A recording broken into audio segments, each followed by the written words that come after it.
There is something underneath British Columbia that the maps don't show, not on any official survey, not in any government archive that is freely accessible to the public, not in the textbooks that were handed out in Canadian classrooms for the better part of a century. But it is there, beneath the streets of Victoria, beneath the cedar-scented soil of the Fraser Valley, below the basements of buildings that have stood since before Confederation, below rivers, beneath rail lines, under cemeteries, running parallel to roads that generations of people have walked without ever knowing what lay directly beneath their feet.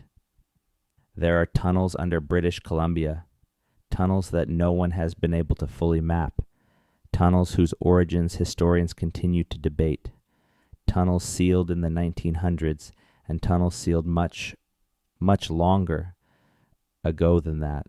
Some of them are short, claustrophobic passages connecting one building's cellar to the next. Some of them stretch for hundreds of meters beneath city blocks, their walls still bearing the scorch marks of lanterns carried by hands that no record ever named. And some of them, the ones that draw the most whispered attention, are so old, so deeply embedded in the rock and the earth, that no one alive today can say with any confidence who first made them or why.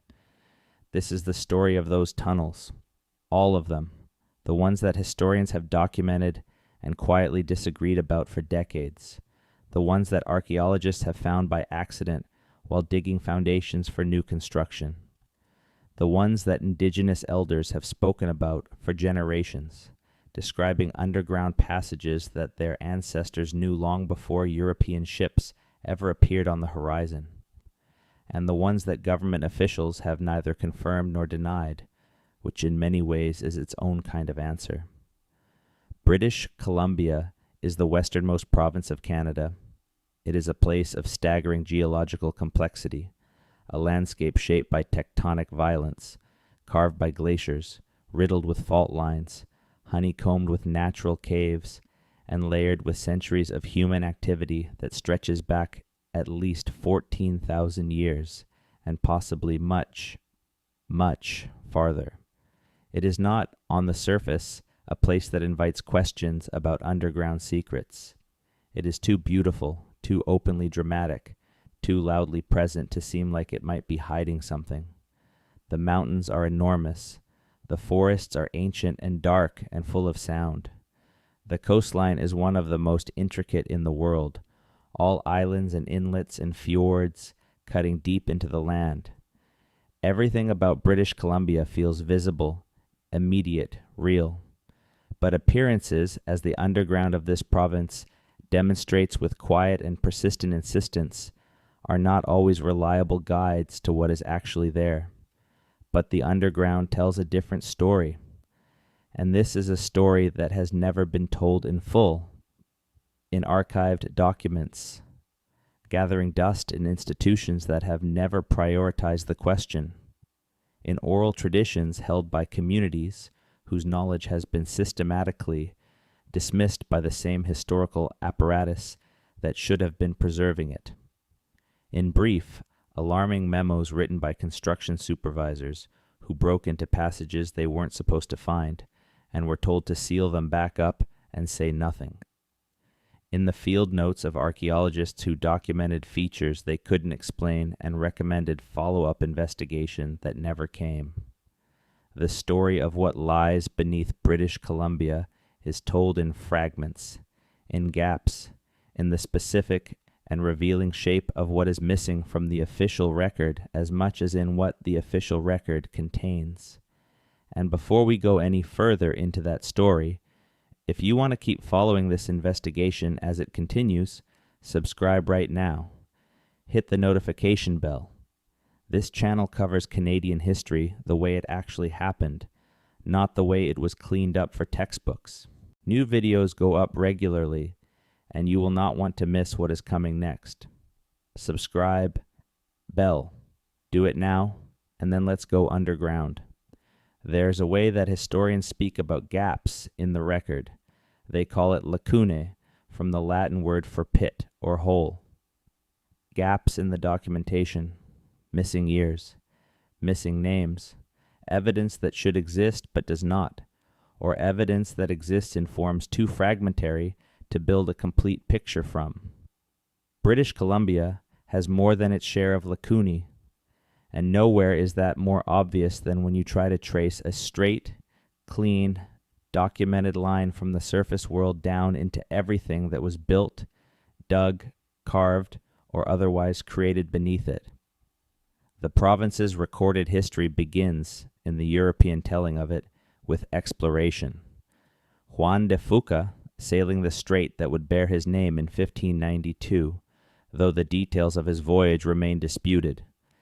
Captain James Cook landing at Nootka Sound in 1778 and cataloging everything he found there with the cool, systematic attention of a man who had been trained to believe that what he was seeing was new, regardless of how long it had already been there. George Vancouver's meticulous survey of the coast in the 1790s, filling in the coastline on charts that would guide ships for decades, making the unmapped mapped, making the unknown official. And then the fur traders, the missionaries, the settlers, the gold seekers, the railway builders, all of them arriving in successive waves across the 19th century, and each of them leaving their marks on the land and beneath it. But here is the thing about colonialism and record keeping. The records kept tend to be the records of the people doing the keeping. What the Hudson's Bay Company documented was what mattered to the Hudson's Bay Company. What the colonial government of Vancouver Island recorded was what concerned the colonial government of Vancouver Island. The lives of Chinese laborers who built the Canadian Pacific Railway were not considered worthy of extensive documentation. The knowledge systems of the Lekwungen people, the Musqueam, the Squamish, the Stolo, the Syilx, and the dozens of other First Nations whose territories comprise what is now called British Columbia were not considered legitimate historical sources by the institutions that were doing the archiving. Entire categories of human activity went undocumented. Entire bodies of knowledge were treated as folklore rather than history, and so the gaps in the official record are not accidental. They are structural. They were built in. This matters enormously when you start trying to understand the tunnels, because the most honest answer to the question of where they all came from is that the answer depends entirely on whose history you are consulting. And most of the time, for most of the last 150 years, the history being consulted has been a very narrow slice of the full picture. So let's broaden the picture. Let's start at the beginning, or as close to the beginning as the available evidence allows. And the beginning, for the purposes of this documentary, starts not in Victoria or Vancouver, not in the offices of colonial administrators or the records rooms of the Hudson's Bay Company, but in the far older world that existed on this land long before any of those institutions came into being. The Indigenous peoples of what is now British Columbia have been here for an extraordinarily long time. Archaeological evidence suggests human presence along the coast, dating back at least 14,000 years to the period immediately following the retreat of the last great ice sheets. Some sites, including one on Tree Cay Island on the central BC coast, have yielded evidence of continuous occupation going back 10,000 years, making it one of the oldest known sites of human habitation in North America. The people who lived there, who fished the rivers and hunted the forests and built the elaborate social and spiritual systems of the Northwest Coast cultures, were not a simple or primitive people. They were sophisticated architects, master navigators, and deeply knowledgeable geologists who understood the landscape around them, including its underground dimensions, with an intimacy that took generations to develop. Oral traditions from multiple First Nations in British Columbia include accounts of underground passages. These are not metaphorical passages, not dream visions or symbolic underworlds. They are described as physical spaces, real tunnels and caves and subterranean corridors that people navigated with specific knowledge of where the entrances were, how far the passages extended, what could be found inside them, and under what circumstances it was permissible to enter. The Nlaka'pamux people of the Fraser Canyon region have oral traditions describing underground passages that connected different locations along the canyon walls. The Secwepemc have stories about caves that served as shelter, storage, and spiritual refuge. The Stolo, whose territory encompasses a long stretch of the Fraser River Valley, have oral accounts of underground spaces that were used for purposes that combine the practical and the ceremonial in ways that European categories of thought struggle to separate. And then there are the stories that are harder to categorize, stories that describe passages of significant length, running through what would appear to be solid rock. Stories of underground chambers large enough to hold substantial gatherings of people. Stories of tunnels that connected locations separated by considerable distances above ground.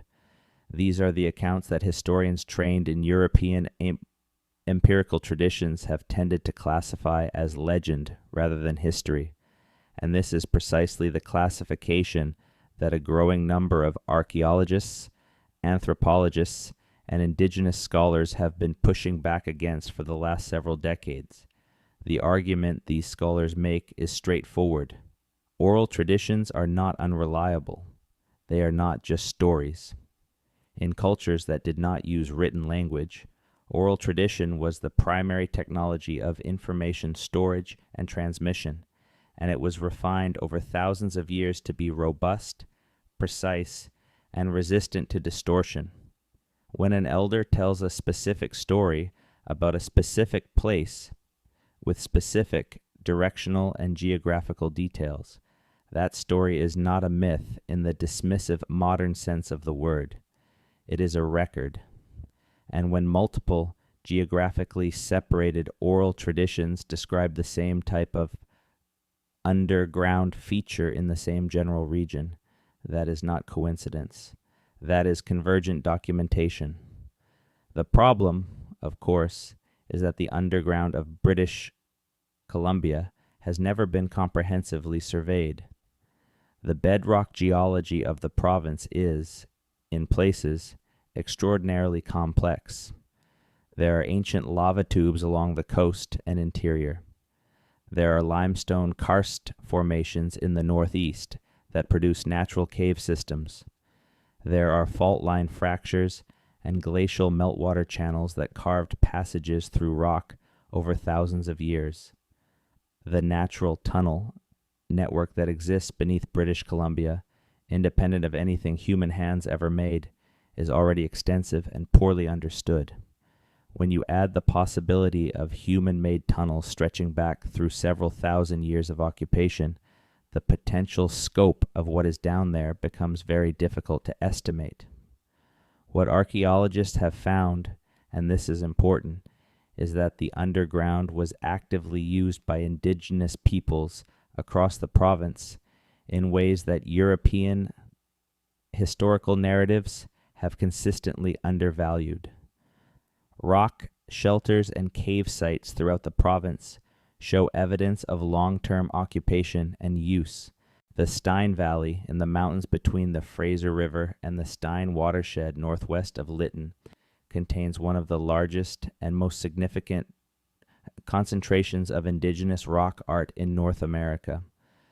The petroglyphs and pictographs there have been dated to periods ranging from a few hundred years ago to possibly several thousand years in the past. They are found not just on open cliff faces, but in sheltered alcoves, in the mouths of cave systems, and on the walls of passages that cut into the rock. They are not random. They are deliberate. They mark specific locations that had specific significance to the people who created them. And many of those locations involve the boundary between the above-ground world and the world below. There is a site in the Stein Valley. It has no official name in any government database, though it has a name in the language of the Nlaka'pamux people who have known it for generations, where a narrow passage in the cliff face opens into a chamber roughly 12 meters in diameter, with a ceiling that rises to approximately 8 meters at its highest point. The walls of this chamber are covered in ochre pictographs, hands, spirals, figures that may be human or may be something else, animals, and geometric patterns whose meaning has not been publicly deciphered. The floor of the chamber is flat in a way that suggests it was leveled at some point in the past. There is evidence of fire use in the form of carbon deposits on the ceiling and the remains of hearth structures in the stone floor.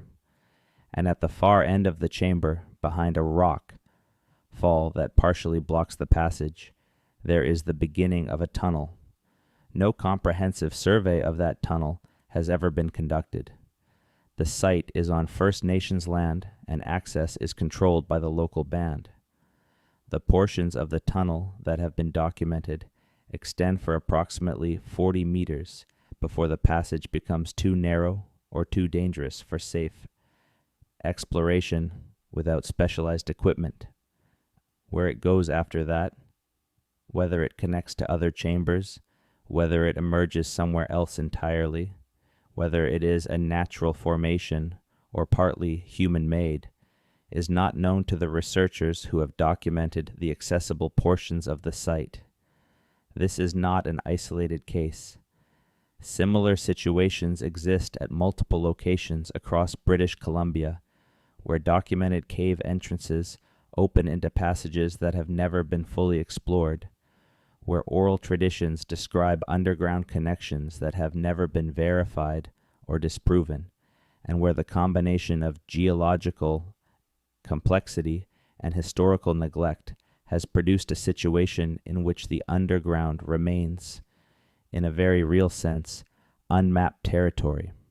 The Forbidden Plateau, rising above the Comox Valley on central Vancouver Island, is another location where the underground and the oral historical record intersect in ways that conventional history has not adequately addressed. The plateau takes its English name from a Comox legend recorded by European settlers in the 19th century that describes the plateau as a dangerous and forbidden place to which women and children were taken during a period of warfare and from which they never returned. The settlers recorded this as a colorful local superstition.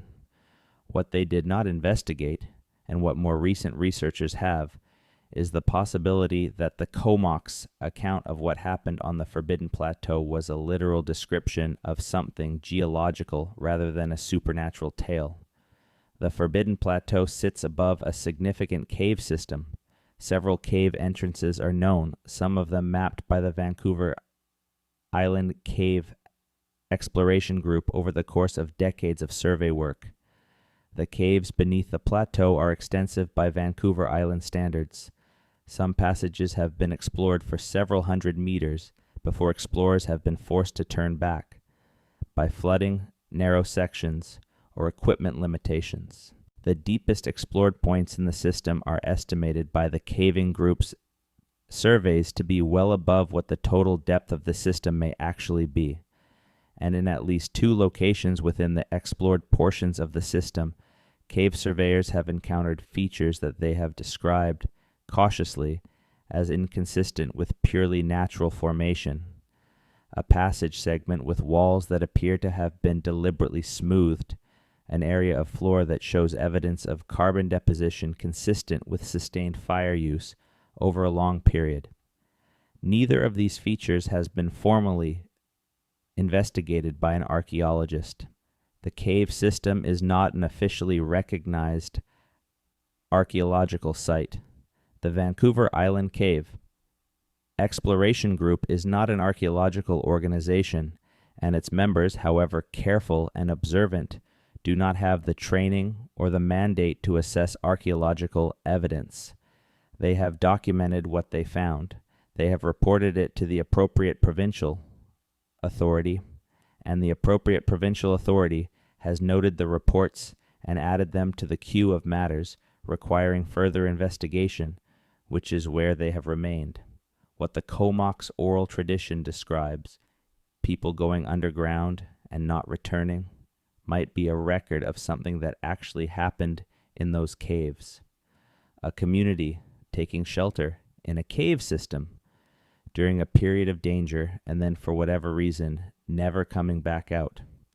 The cave system's extent, combined with the oral tradition's specificity about location, makes this possibility worth taking seriously. That it has not been taken seriously is a function of the same systematic undervaluation of Indigenous historical knowledge that shapes the broader story of BC's underground. The Vancouver Island interior contains other cave systems, less well known than the Forbidden Plateau, complex but similarly suggestive. The caves near Gold River, the Upina caves that have been partially developed for recreational tourism, without the earlier portions of the system being comprehensively surveyed, the cave systems in the hills above Nanaimo that are known to local cavers but have no formal documentation beyond what those cavers have produced themselves. All of these represent underground space whose relationship to the human history of the island is undetermined because the question has not been seriously asked.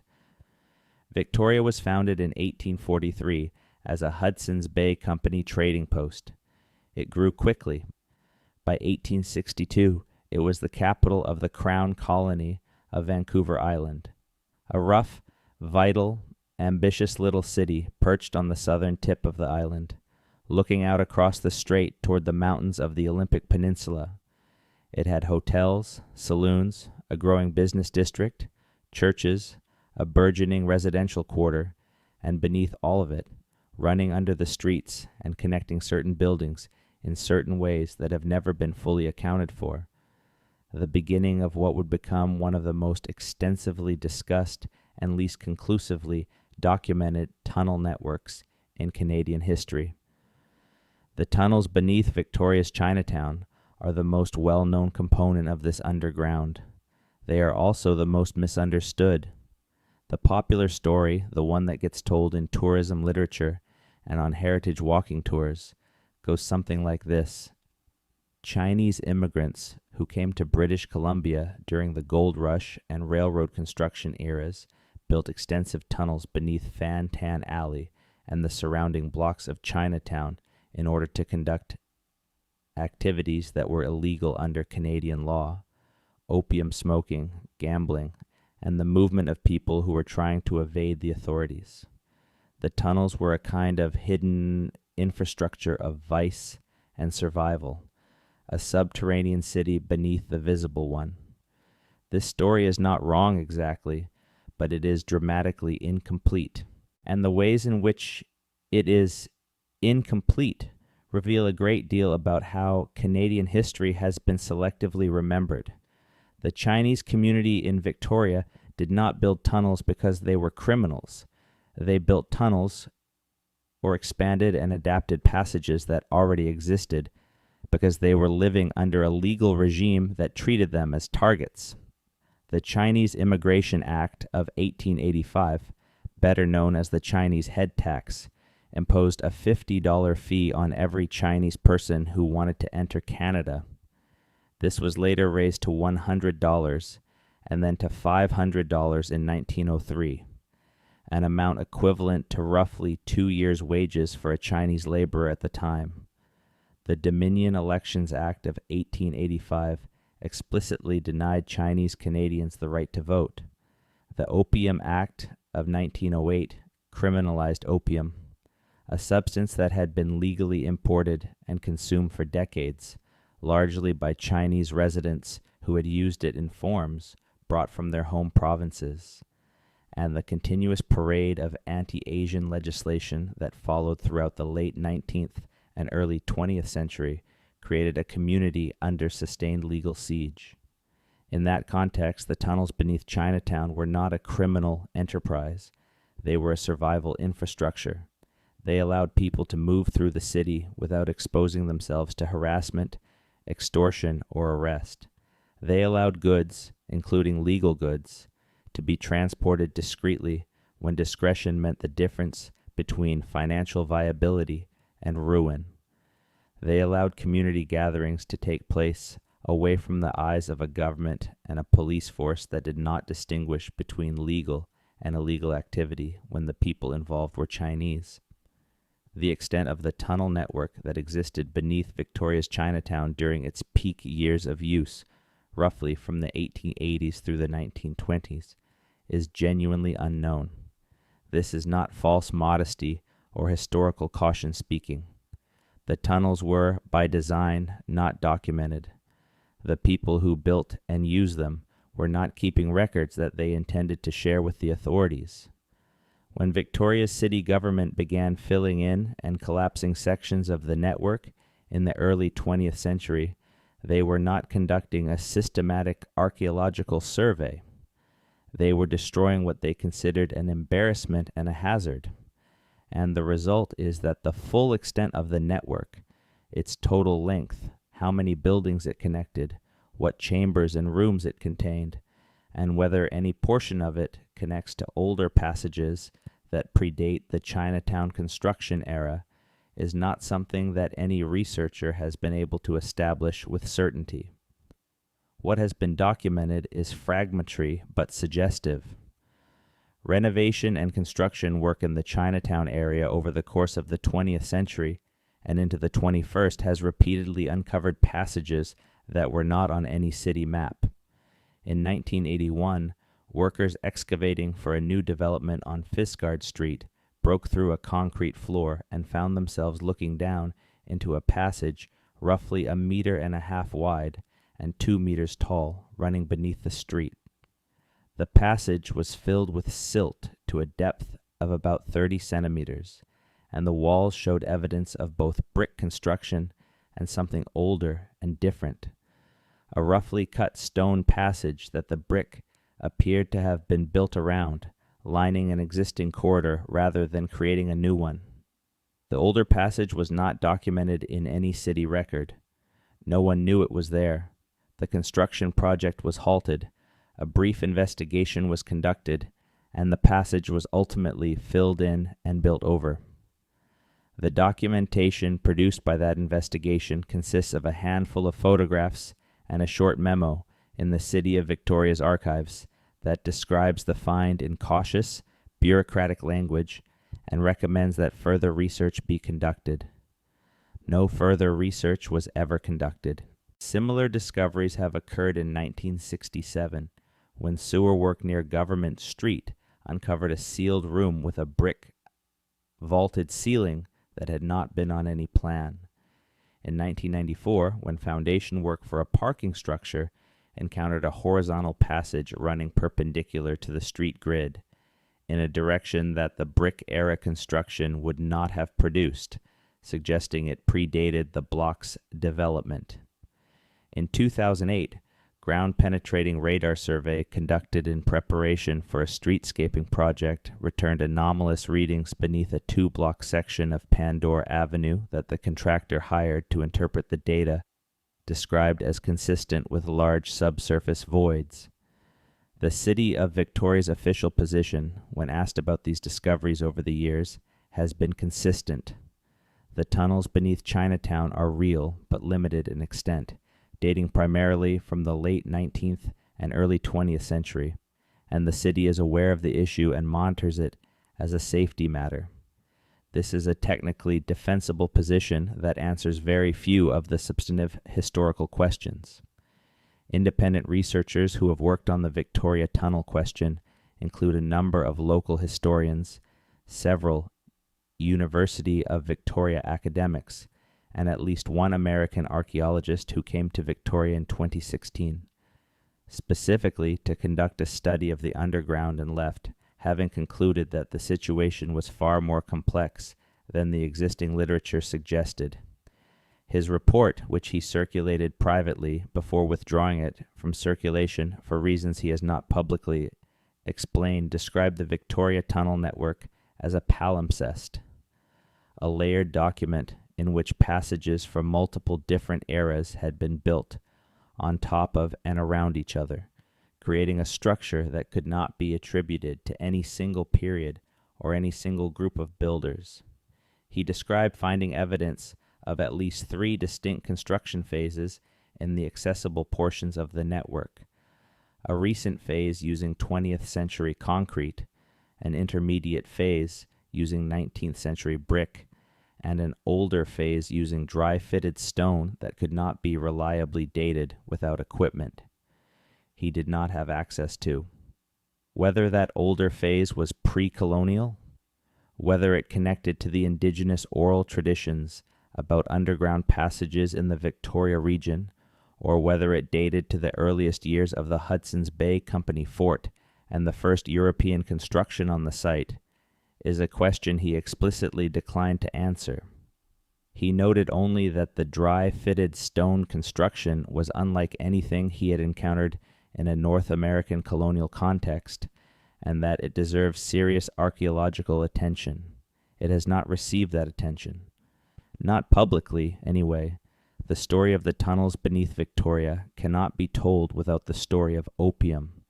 This is not sensationalism. Opium and its production, trade, and regulation are central to understanding the material conditions that shape the Chinatown tunnel network, and they are also central to understanding one of the most significant and least examined economic histories of colonial British Columbia. Opium was legal in Canada until 1908. The Opium Act that criminalized it was passed not because opium was causing a public health crisis.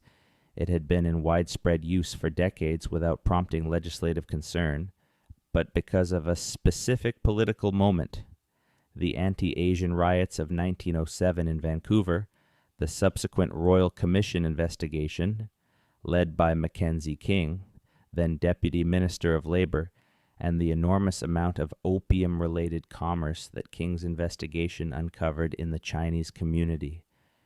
King was not particularly troubled by opium itself. He was troubled by the wealth it represented and by the degree to which that wealth had been accumulated by people who were the targets of explicit official discrimination.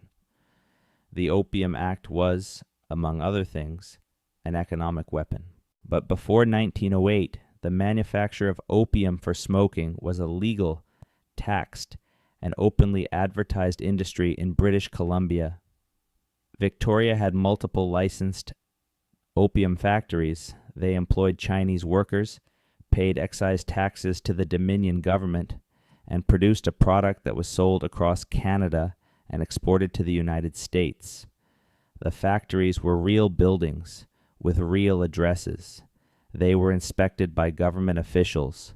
Their output was recorded in Dominion customs records, and they required, among other things, a means of moving goods efficiently and discreetly between locations, between the factories, the storage facilities, the retail outlets, and the docks where the product was loaded onto ships.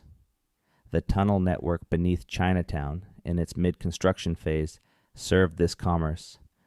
Not because the commerce was illegal, it was not, but because efficiency and discretion were good business practice in any era, and because the Chinese community in Victoria had learned early and at considerable cost that visible prosperity attracted official attention of the kind that tended to end in raids, fines, and confiscations regardless of legal status. Building underground was a rational response to an irrational situation. When opium was criminalized in 1908, the tunnels took on a different character. The same passages that had moved legal goods began moving illegal ones. The same network that had been an efficiency measure became a necessity for survival, and the people who used and maintained them became, in the official record, criminals, which is the version of history that has come down to us in the popular literature about the Victoria tunnels. The social infrastructure that sustained the Chinatown tunnel network was not simply a matter of individual initiative.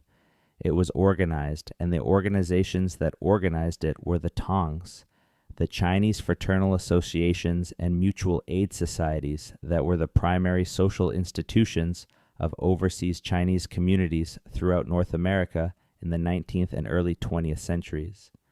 The word Tong simply means hall or gathering place, and the Tongs functioned as employers, bankers, dispute resolution bodies, social welfare systems, and cultural preservation.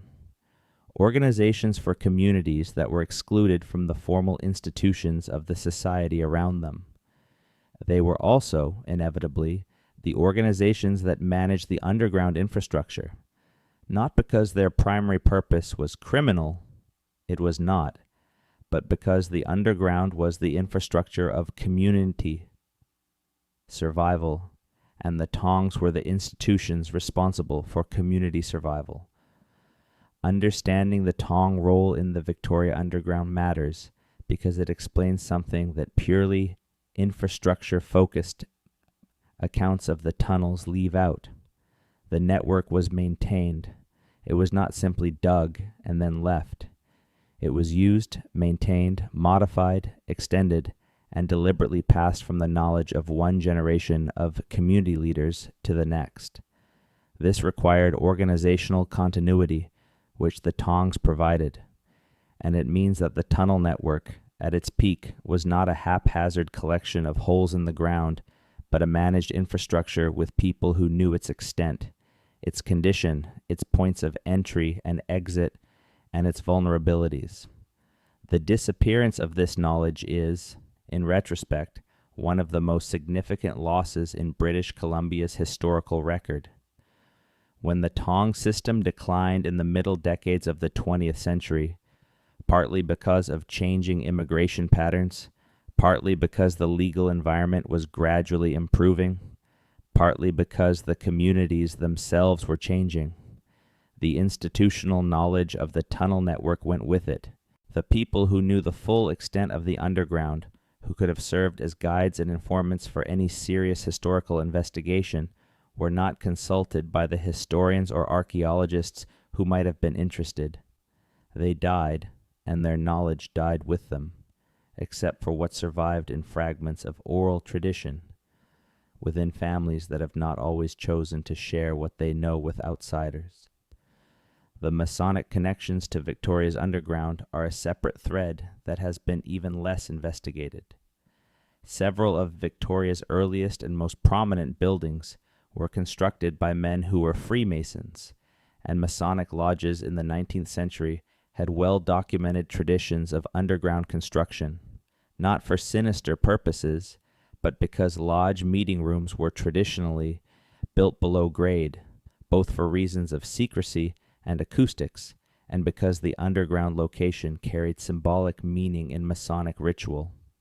The early Masonic lodges of Victoria were not mere social clubs. They were the organizational backbone of the colonial merchant and professional class, and their physical facilities, including their underground facilities, were part of the infrastructure of early Victoria in ways that have not been fully traced. The connection, if there is one, between the Masonic underground and the Chinatown underground is entirely speculative. No researcher has documented any institutional link between the two communities or any physical connection between their respective underground spaces. But the fact that both communities were building underground in the same city during the same general period, and that both bodies of underground construction are incompletely documented, is at minimum an interesting structural parallel. And the possibility that some of the passages that have been found connecting buildings in the Chinatown area to buildings outside it might reflect connections between different communities' underground infrastructure rather than being entirely the product of one community's building program is worth holding onto as future investigation proceeds. Across the strait, on the mainland, the city of Vancouver was developing its own underground story. But Vancouver's tunnel history is different from Victoria's in several important ways. It is more fragmented, more poorly documented, more contested, and in some respects more difficult to account for. And it begins not with Chinese immigrants or colonial administrators, but with the city's relationship to the land it was built on.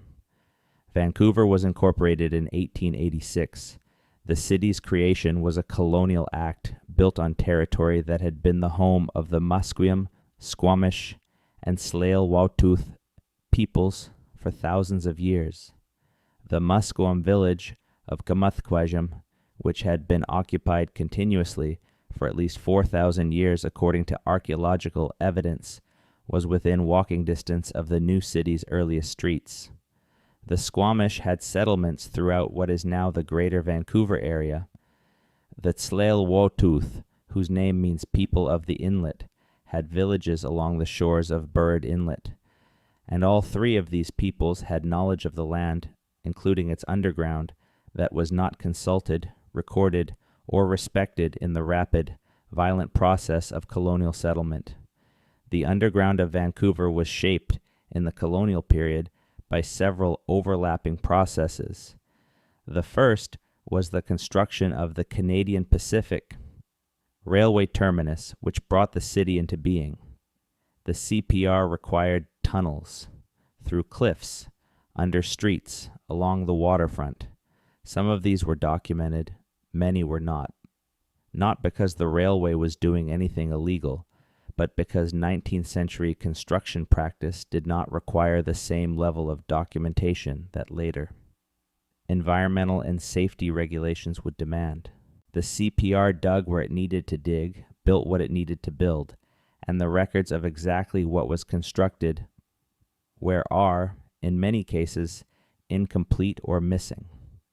The second shaping process was the city's rapid and often chaotic expansion during the Gold Rush and post-Gold Rush periods. Vancouver grew faster than any city in Canadian history during certain periods, and fast growth means poorly planned growth, which means construction that happened before comprehensive surveying, before systematic record keeping, before anyone was keeping track of what was being dug where. The basements of early Vancouver buildings, the cut and cover passages built to manage drainage, the informal connections between certain commercial properties. All of this happened in a period when the city's infrastructure was being improvised rather than engineered. The third process was the one that mirrors Victoria's story. The underground built by immigrant communities, primarily Chinese and Japanese, who had reason to move through the city without visibility. Vancouver's Chinatown, concentrated around Pender Street, developed its own network of basement connections and sub-street passages. The evidence for this network is similar to the evidence for Victoria's: fragmentary, anecdotal, based on periodic accidental discoveries rather than systematic survey, and consistently not followed up on in any comprehensive way. But Vancouver's underground history has one element that Victoria's does not, or at least does not have, at the same scale: the wartime tunnels. During the Second World War, the Pacific coast of Canada was considered a genuine theater of potential conflict. Japanese submarines operated in Pacific waters. There were incidents: the shelling of Estevan Point, lighthouse on Vancouver Island in June 1942, the Japanese balloon bomb campaign that sent incendiary devices across the Pacific on jet stream currents, the occupation of the Aleutian Islands. The threat was real, if limited, and the Canadian military and civil defense apparatus responded with preparations that went significantly beyond what the public was told about at the time. In Vancouver, the wartime preparations included the construction of underground facilities beneath several key locations in the city. The official record acknowledges some of these. The military tunnels beneath Hastings Park, which was used as an internment site for Japanese Canadians during the war, are partially documented. The coastal defense installations on the western shores of the city, which required underground infrastructure for ammunition, storage and command functions, are mentioned in military history sources. The underground communications infrastructure built to ensure command continuity in the event of an attack is referenced in declassified documents. But there are persistent accounts, backed by a combination of anecdotal evidence, accidental construction discoveries, and testimony from individuals who worked in or near these facilities, of a more extensive wartime underground than the official record describes. These accounts describe a tunnel system connecting the downtown core of Vancouver to locations on the North Shore, potentially running beneath Bird Inlet. They describe underground facilities beneath the University of British Columbia campus that were used for purposes that went beyond what the university's official history acknowledges. They describe connections between the wartime underground and earlier infrastructure, the CPR tunnels, the drainage passages, the pre-war basement networks, that suggest a more systematic integration of underground space than the official sources suggest. Are these accounts accurate? This is where the documentary evidence becomes frustratingly thin. Canada's wartime records, including those held by Library and Archives Canada, are not fully declassified even now, more than 80 years after the events in question. The reasons given for continued classification are national security, which in the context of infrastructure information means that the concern is less about military secrets from a war that ended in 1945 and more about contemporary security concerns related to infrastructure knowledge. This is a legitimate concern. It is also, as a matter of historical transparency, deeply unsatisfying. What can be said with confidence is this: the wartime underground beneath Vancouver and Victoria was real. It was more extensive than the official, publicly accessible record describes, and the degree to which it intersects with the older, colonial-era underground beneath these cities, and possibly with something older still, is not known. The wartime context also applies to CFB Esquimalt, the naval base on the southern tip of Vancouver Island that has been a central installation of the Royal Canadian Navy since the late 19th century. Esquimalt is built on land that had been the site of a Lekwungen village for generations before the Royal Navy established a presence there in the 1840s. The naval base that developed over the following century and a half is one of the most sensitive military installations on the west coast of North America, and its underground is correspondingly opaque. What is known is that Esquimalt has an extensive tunnel system. This is not secret in any meaningful sense.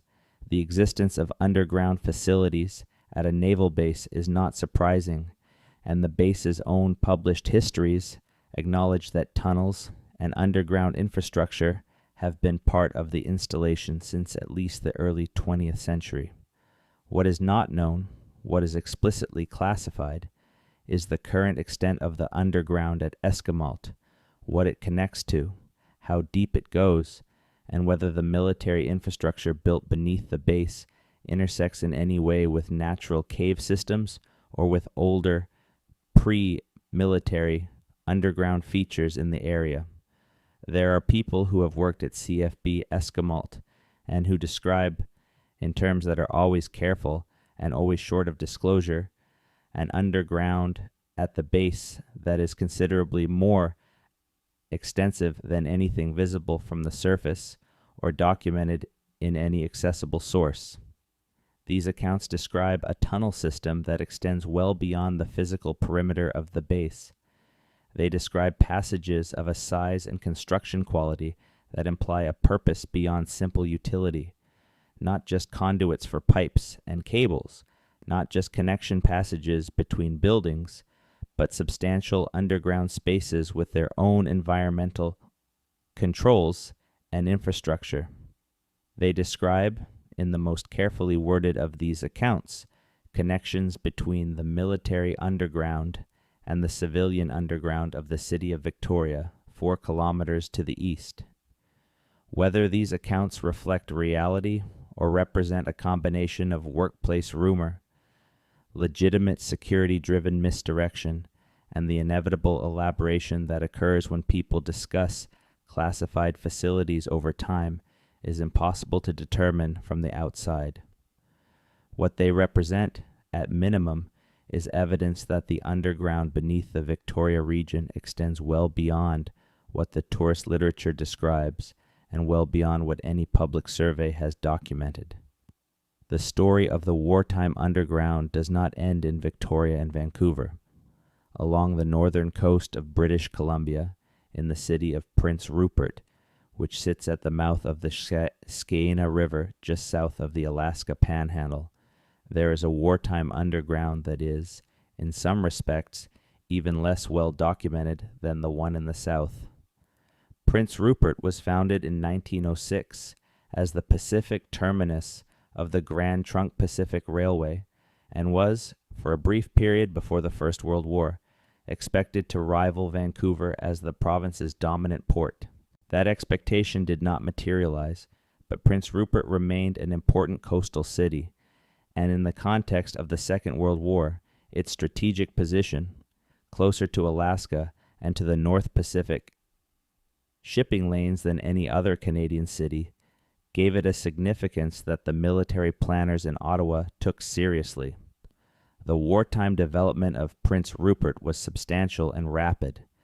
The city's population nearly doubled between 1940 and 1945 as military personnel, construction workers, and civilian support staff arrived to build and operate facilities that included a major naval base, an Air Force station, a prisoner of war camp, and the infrastructure to support all of these. The scale of construction was extraordinary for a city of Prince Rupert's size, and it happened quickly, which meant that a great deal of it happened without comprehensive documentation. The underground component of Prince Rupert's wartime development is poorly known even by the standards of British Columbia's generally underdocumented underground history. The rocky terrain on which Prince Rupert sits, the city is built directly on bedrock in many places, the rock rising through the surface in outcrops throughout the town site, was not easy to excavate, but it was also structurally ideal for underground facilities. Rooms and passages cut into solid basalt are enormously resilient, resistant to bombing, naturally temperature stable, and easy to seal and maintain. The military engineers who developed Prince Rupert's wartime infrastructure recognized this and used it. What exactly they built underground in Prince Rupert is not fully known. The official history of the Prince Rupert military facilities, such as it is, acknowledges the existence of underground ammunition, storage, underground fuel storage, and underground communications facilities. But the testimony of civilians who lived in Prince Rupert during the war years, testimony collected by local historians starting in the 1970s and continuing to the present, describes underground features that the official history does not account for. A network of passages connecting the main military installations along the waterfront.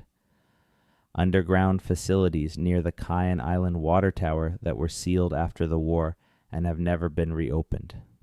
A passage reportedly running from the downtown area to the naval fuel depot on the other side of the harbor that, if it exists, would be a significant engineering achievement given the terrain it would have to traverse. The city of Prince Rupert has conducted its own investigations into the wartime underground on a sporadic basis, prompted mainly by safety concerns, as construction in the downtown core has occasionally encountered subsurface voids of uncertain origin. A 2011 engineering assessment commissioned by the city identified 3 locations in the downtown area where the bedrock had been cut, in ways that the assessment concluded were consistent with military construction from the wartime period. The assessment recommended monitoring, but did not recommend investigation. The people who know the most about Prince Rupert's wartime underground are increasingly not alive. The veterans and civilian workers who were there are gone. Their children, who grew up hearing stories about what happened in the harbor city during the war, are aging. The window for collecting living testimony about what was built under Prince Rupert in the 1940s is closing, and no one has yet made a systematic effort to collect it before it closes entirely. This is another version of the same failure that has characterized British Columbia's relationship to its underground history throughout. The evidence exists, the sources exist, and the institutional will to gather it and analyze it and preserve it does not.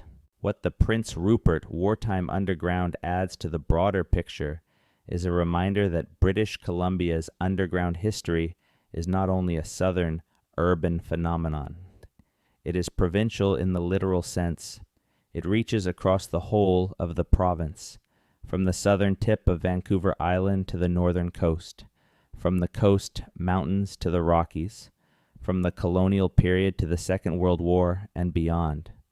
The underground of British Columbia is, in its full extent, a landscape-wide phenomenon, and understanding it requires thinking at that scale.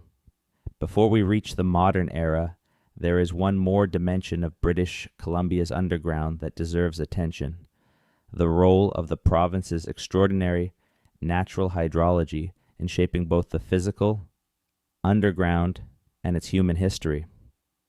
British Columbia is a province of rivers: the Fraser, the Thompson, the Columbia, the Skeena, the Peace, the Kootenay, the Okanagan. These are not small rivers. They are major waterways that have been carving the province's landscape for millions of years, and their work has not been confined to the surface. Rivers carve underground as well as above it. They create cave systems by dissolving limestone. They cut tunnels through rock by the sheer force of their flow. They build and abandon subterranean channels as their courses shift over geological time. And the underground rivers of British Columbia, the ones that flow through cave systems, emerge as springs, disappear into sinks, and reappear kilometers away, have been part of the human geography of the province for as long as people have lived here. The connection between the underground river systems and the human underground is both practical and symbolic. On the practical side, natural underground waterways provided routes, provided water sources in otherwise dry terrain, provided concealment for movement and storage. The limestone karst terrain of the Vancouver Island interior and the northeast interior of the mainland has drainage systems that are substantially underground. Water that falls on the surface disappears into sinkholes and moves through cave passages to emerge in springs and rivers, kilometers from where it fell. People who knew these systems could use them in ways that were effectively invisible from the surface, and the evidence in the form of Indigenous oral traditions that describe underground water passages and their uses suggests that this knowledge was developed, maintained, and deliberately passed down through generations. On the symbolic side, underground rivers occupy an important place in the spiritual geographies of many of the First Nations of British Columbia. The boundary between the surface world and the underground was a boundary between the living world and the world of the dead, the spirit world, the places where power accumulated and where certain kinds of knowledge could be obtained. Underground rivers flowing through that boundary zone carried particular spiritual significance. The locations where rivers disappeared underground, where surface water became invisible, were often marked as sacred sites. The locations where underground water re-emerged were similarly significant. The mapping of the spiritual landscape and the mapping of the hydrological landscape were, in many BC First Nations traditions, the same project. This has practical implications for understanding the distribution of underground features across the province. If sacred sites were established at the locations of geological features, cave entrances, spring emergence points, sinkhole formations, then the distribution of those sacred sites gives us a partial map of the underground geological features that the Indigenous peoples of BC knew about and used. And that map, in turn, points toward underground spaces that may have been used for centuries before the colonial period, but that have never been formally documented.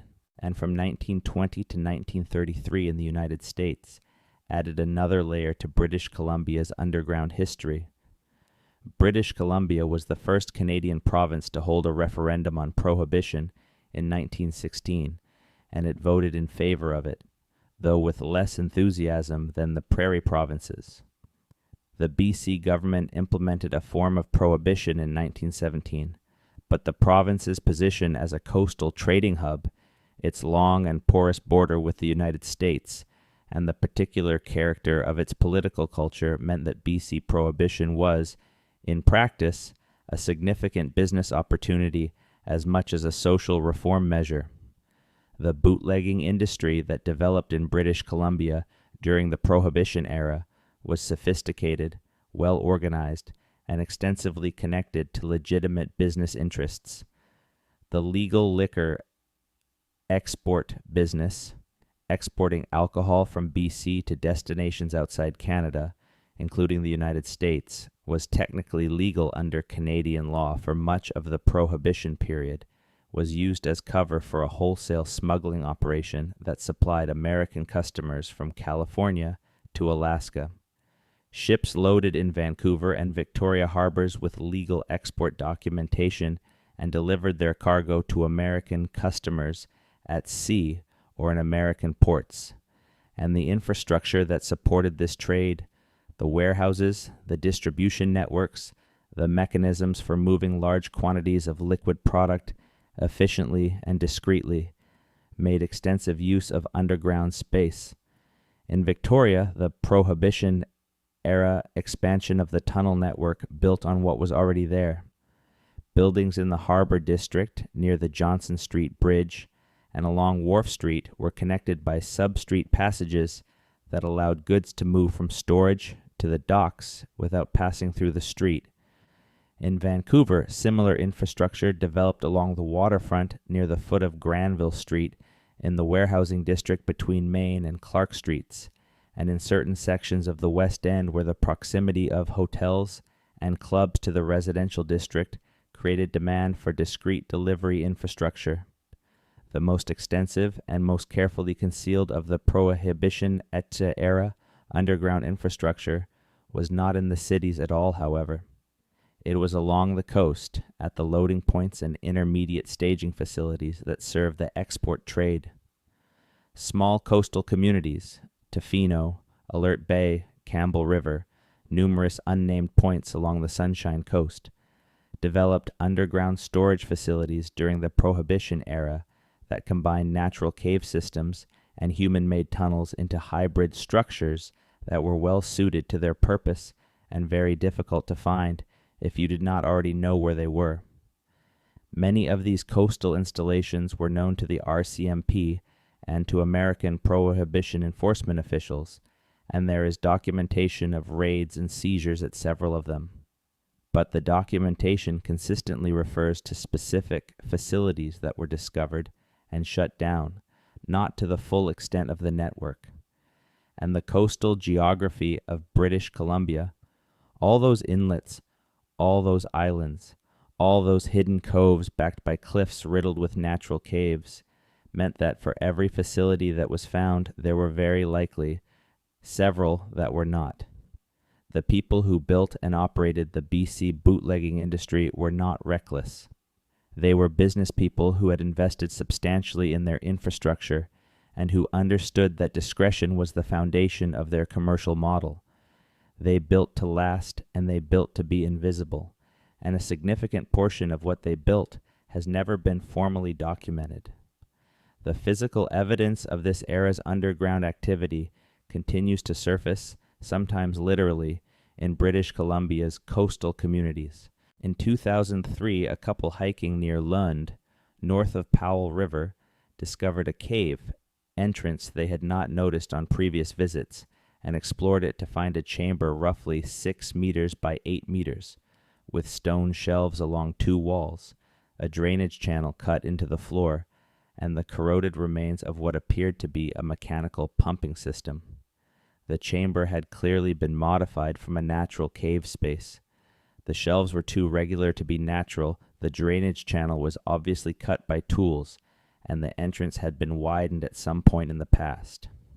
Local historians consulted about the find suggested it was consistent with a Prohibition-era storage facility. No official archaeological investigation was conducted. The chamber was noted in a regional heritage database and then effectively forgotten. Similar discoveries have been made near Sechelt, near Powell River, on Cordes Island, on Quadra Island, and at several points along the eastern coast of Vancouver Island. The cumulative picture they suggest is of a remarkably extensive underground infrastructure built during the Prohibition era along the BC coast, the majority of which has never been formally documented or assessed. The Fraser Canyon Gold Rush of 1858 was one of the defining events of British Columbia's colonial history. The discovery of gold in the sandbars and gravel beds of the Fraser River above Yale brought 20,000 to 30,000 people into the canyon in a matter of months, most of them arriving by ship from San Francisco and then pushing north up the river by whatever means they could find. The canyon itself, a dramatic, dangerous, narrow passage through mountains, the river churning white and green 100 meters below the trail, was not built for this kind of traffic. The trail that the miners were forced to use had been created and maintained by Indigenous peoples for centuries as a transportation and trading corridor, and it was adequate for that purpose. It was not adequate for 20,000 gold seekers. With pack animals, equipment, and the barely contained desperation of men who had staked everything on the promise of wealth, the colonial government's response to the gold rush included the commission of the Royal Engineers to build a proper road through the canyon, the Caribou Wagon Road, one of the great engineering achievements of 19th century Canada. The Royal Engineers, under the command of Colonel Richard Clement Moody, spent years cutting, blasting, and constructing a road through terrain that actively resisted their efforts. They built bridges over rivers and gorges that had never seen European engineering. They cut switchbacks into cliff faces that had been considered impassable. And in several locations along the canyon, they built tunnels. The documented tunnels of the Caribou Road are known to history. They are referenced in the official records of the Royal Engineers, mentioned in the dispatches that Moody sent back to London, and described in the memoirs of officers and enlisted men who served in the canyon. They are the tunnels that cut through the promontories jutting into the canyon where the road could not otherwise pass. They are utilitarian constructions, built for a specific purpose, well documented by the standards of the time. But alongside the documented Royal Engineers tunnels, there are accounts of other tunnels in the Fraser Canyon, passages that are not mentioned in the official records, not attributed to the Royal Engineers, and not explainable by the requirements of road construction.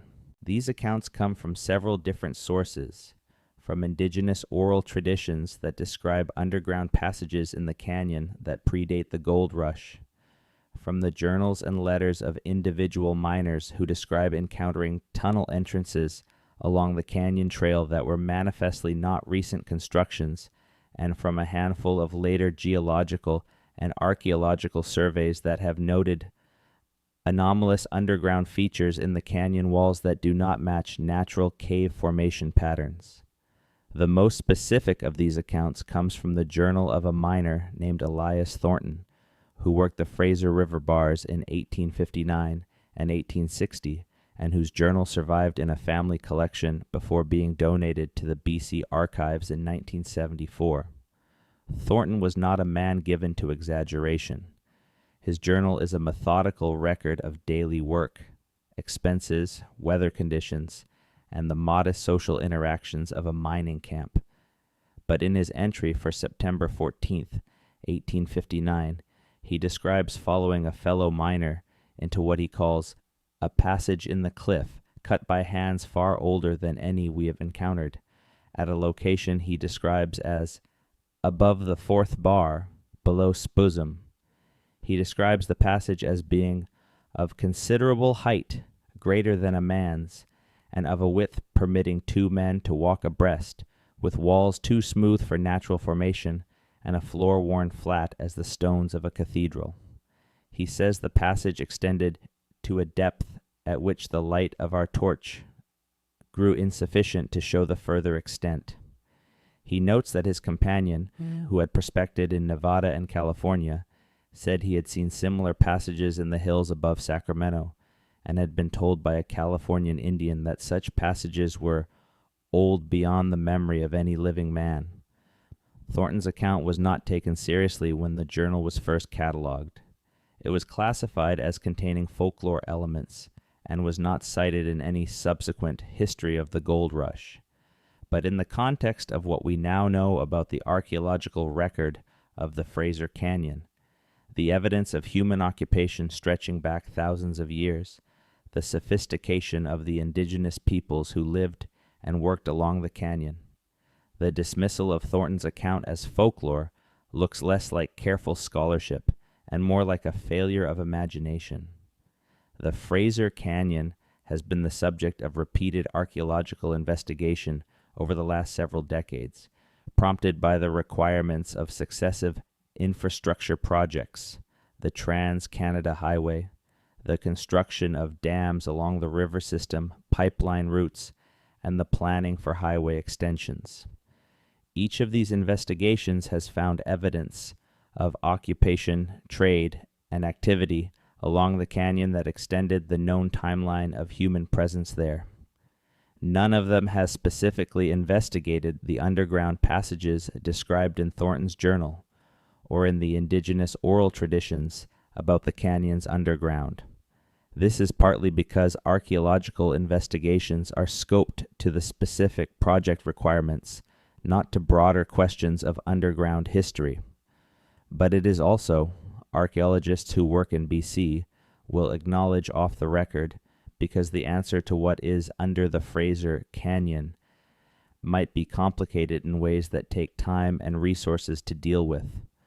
In Barkerville, which was the largest city west of Chicago and north of San Francisco during its brief peak in the Cariboo Gold Rush of the 1860s, the underground story takes yet another form. Barkerville sits at the end of the Cariboo Road in a narrow valley in the central BC interior, and it is now a provincial heritage site, a reconstruction of its gold rush era self that draws tourists from around the world to walk streets lined with period buildings and watch costumed interpreters demonstrate the life of a gold rush town. What the heritage interpretation does not explain in any comprehensive way is what lies beneath Barkerville. The town was built on placer gold ground, on a gravel deposit laid down by an ancient stream, overlying which the creek that became Williams Creek ran through town. The miners who worked Barkerville's ground were not just panning in the creek. They were driving shafts deep into the earth, following the ancient stream channel downward and laterally, pursuing the gold wherever it led. The underground beneath Barkerville's streets, beneath the reconstructed facades of the heritage buildings, is a complex of old mine workings, shafts, drifts, horizontal passages running in multiple directions, timbered sections that have been slowly decaying for 150 years, cave-ins, flooded passages, and interconnected workings that created, under the town, a fragmented but extensive underground network. This mine-working underground is not well documented in the provincial heritage sites' interpretive materials. The official emphasis is on the surface, the buildings, the social history, the stories of the miners themselves. The underground is acknowledged as a safety concern. The heritage site conducts ongoing monitoring of subsidence in the townsite area, but it is not presented as a historical resource in its own right. And the question of whether any of the Barkerville mine workings intersect with older features, natural passages, or features from the pre-gold rush indigenous use of the valley has not been investigated. The Caribou region, like the Fraser Canyon, was not empty before the gold rush. The Doukhobor people, also known as the Carrier Nation, had occupied the plateau for thousands of years. Their territory encompassed Barkerville's valley and the surrounding highlands. They had a detailed multi-generational knowledge of the landscape and its resources. And they had, according to elders who were interviewed by ethnographers in the late 19th and early 20th centuries, knowledge of underground features in the Caribou that the gold rush miners would have found familiar if they had thought to ask. The conversations that might have connected Indigenous knowledge of the underground with the miners' practical experience of digging through it never happened because the colonial context did not create space for that kind of exchange. The result is another gap in the record, another place where two bodies of knowledge that might together have produced a more complete picture remained separate and were both, in their own ways, lost. The Doukhobor communities of the British Columbia interior represent an entirely different chapter of the province's underground history, one that is almost entirely absent from the mainstream accounts of BC's past, but that left physical evidence still visible in parts of the Kootenay region. The Doukhobors were a Russian religious sect who began arriving in Canada in 1899, fleeing persecution under the Tsarist regime, and who eventually established large communal settlements in Saskatchewan and, from 1908 onward, in the Kootenay region of southeastern British Columbia. They were pacifists, communalists, and deeply suspicious of government authority, and their relationship with the Canadian state was, for most of the first half of the 20th century, one of sustained mutual hostility. The government wanted the Doukhobors to take individual land ownership, file land registrations, send their children to public schools, and swear allegiance to the crown. The Doukhobors refused all of these things on religious grounds. The government responded with land seizures, child apprehension, and eventually imprisonment. The Doukhobor response to this official pressure was, among other things, to build underground. Not in the dramatic, conspiratorial sense. The Doukhobors were not building secret passages for smuggling or espionage. They were building root cellars, storage facilities, and meeting spaces that were literally underground, dug into the hillsides of their communal farms, because underground construction was practical in the Kootenay climate, because it preserved food, and because it created spaces that were harder for government officials to find and inventory. The Doukhobor underground of the Kootenay region is not particularly well documented, even in the literature that covers Doukhobor history, which is itself a relatively small field. What is documented is that the communal villages, the sites of which can be identified in several locations near Castlegar, near Grand Forks, and at various points along the Kettle and Kootenay rivers, had extensive below-grade infrastructure. Contemporary accounts from government officials who visited the villages describe large root cellars, underground storage chambers, and meeting rooms dug into hillsides that were of a size and construction quality suggesting considerable investment of labor. Some of these accounts express concern about the possibility that the underground spaces were being used for activities the government could not monitor, which was almost certainly true in the sense that any private activity took place in them, whether or not that activity was sinister. The physical remains of this Doukhobor underground are scattered across the Kootenay region in various states of preservation. Archaeological survey of former Doukhobor village sites has identified underground features at most of them, some partially collapsed, some still accessible, some sealed. The Provincial Heritage Survey of these sites notes the presence of below-grade features without, in most cases, investigating them in detail. A comprehensive archaeological survey of the former Doukhobor communal sites, including their underground infrastructure, has not been conducted. The Doukhobor underground connects to the broader story of British Columbia's subterranean history in a specific way. It represents a case where deliberate construction of underground space was driven by the same logic that drove the construction of the Chinatown tunnel network, though the community, the faith, and the specific mechanisms of persecution were entirely different. People build underground when the surface world is hostile to them. They build underground when they need spaces that are invisible to authorities who wish them harm. This is as true of Russian religious dissenters in the Kootenay Mountains in 1920 as it was of Chinese immigrants in Victoria in 1890. And it adds another layer to the picture of what lies beneath British Columbia and why it is so incompletely understood. There is a building on a headland above the Strait of Juan de Fuca, 40 kilometers from downtown Victoria, on grounds that are now maintained as a heritage site and occasional film location, Hatley Castle. Hatley Castle was built between 1908 and 1910 for James Dunsmuir, the son of Robert Dunsmuir and one of the wealthiest men in British Columbia. Robert Dunsmuir had built his fortune in coal, extracting the seams beneath Vancouver Island, with a business ruthlessness that made him one of the most consequential and most controversial figures in the province's economic history. James inherited both the wealth and the temperament, and when he built Hatley, he built it on a scale that was intended to make a statement.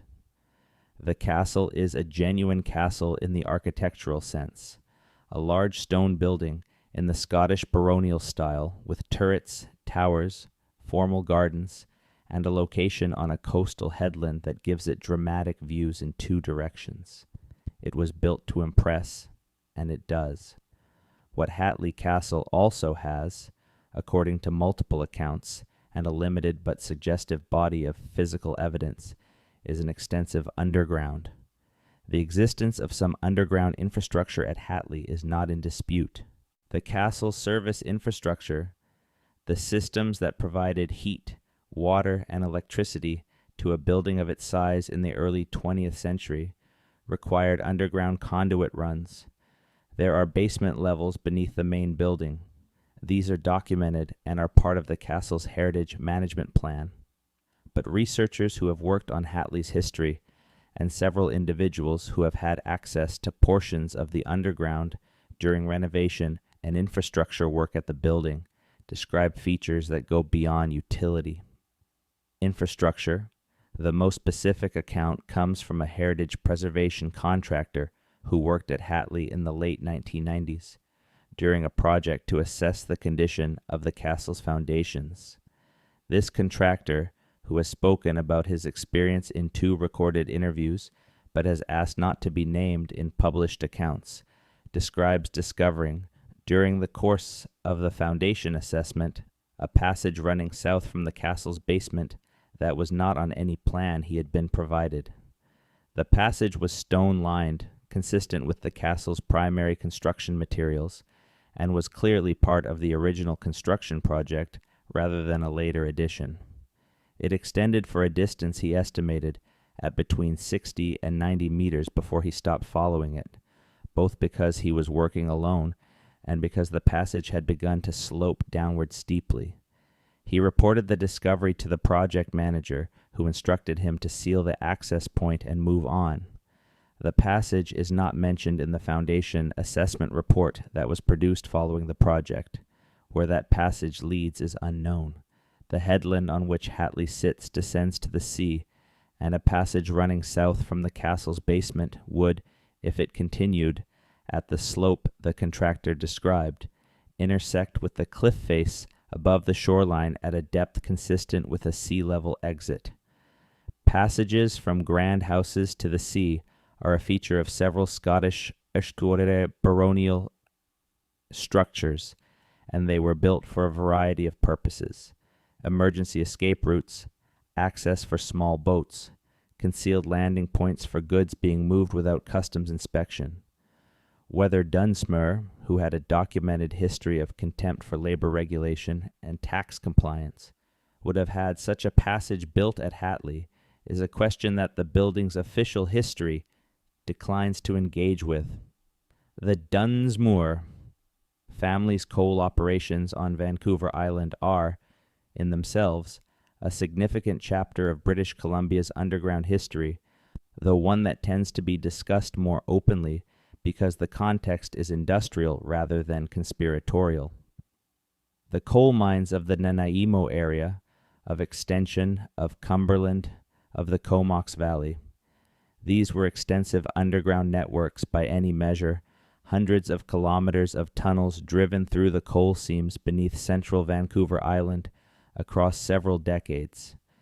The conditions in which they were worked, the accidents that occurred in them, the labor conflicts that made them the center of some of the most bitter industrial disputes in Canadian history, all of this is part of the province's documented story. What is less well documented is the relationship between the industrial mining underground and the landscape above and around it. The coal mines of Vancouver Island were not isolated systems. They had connections to the surface at multiple points: mine shafts, ventilation shafts, drainage systems, access tunnels. Some of these surface connections were officially documented and officially closed when the mines were decommissioned. Many were not. The abandoned coal mining districts of central Vancouver Island have a documented history of subsidence, ground collapse, and the discovery of previously unknown void spaces beneath what appeared to be solid ground. The provincial government has programs for monitoring and managing legacy mine hazards throughout the Vancouver Island Coal District, and these programs regularly encounter underground features that were not previously documented. But the coal mine's legacy also includes something stranger and less discussed: the persistent accounts from the families of miners who worked the island coal fields across multiple generations, of underground connections that went beyond the requirements of the mining operation itself. Accounts of passages that connected mine workings to locations that made no economic sense for a coal mining operation to be interested in. Accounts of underground chambers discovered in the course of mining that bore evidence of use, artifacts, tool marks, structural modifications that predated the mine's construction by what the miners who found them estimated to be a very long time. These accounts were treated as miners' folklore during the active period of the coal fields, but the pattern of the accounts, the consistency of the details, and the specific geographical references they include suggest that they were based on real observations of things that did not fit easily into the frameworks available for understanding them. There is one Nanaimo discovery from 1887 that deserves particular attention.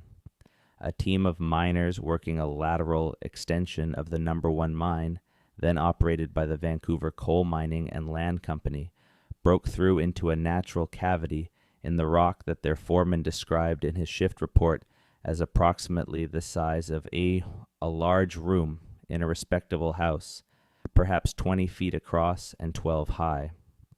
The cavity had a smooth, flat floor and showed signs of what the foreman called ancient use: dark staining on the walls and ceiling consistent with sustained fire, and fragments of material on the floor that he described as burned bone and what may be stone implements. The foreman's report noted that the cavity appeared to have been sealed from the outside by a deliberate rockfall at some point in the past, and that the miner's breakthrough had come through the wall rather than the apparent original entrance. The foreman filed his report. The company noted it, and the cavity was incorporated into the mine workings without any further investigation. The shift report itself survives in the Nanaimo Community Archives. The physical site was destroyed when the mine workings in that section were eventually flooded and abandoned in the early 20th century.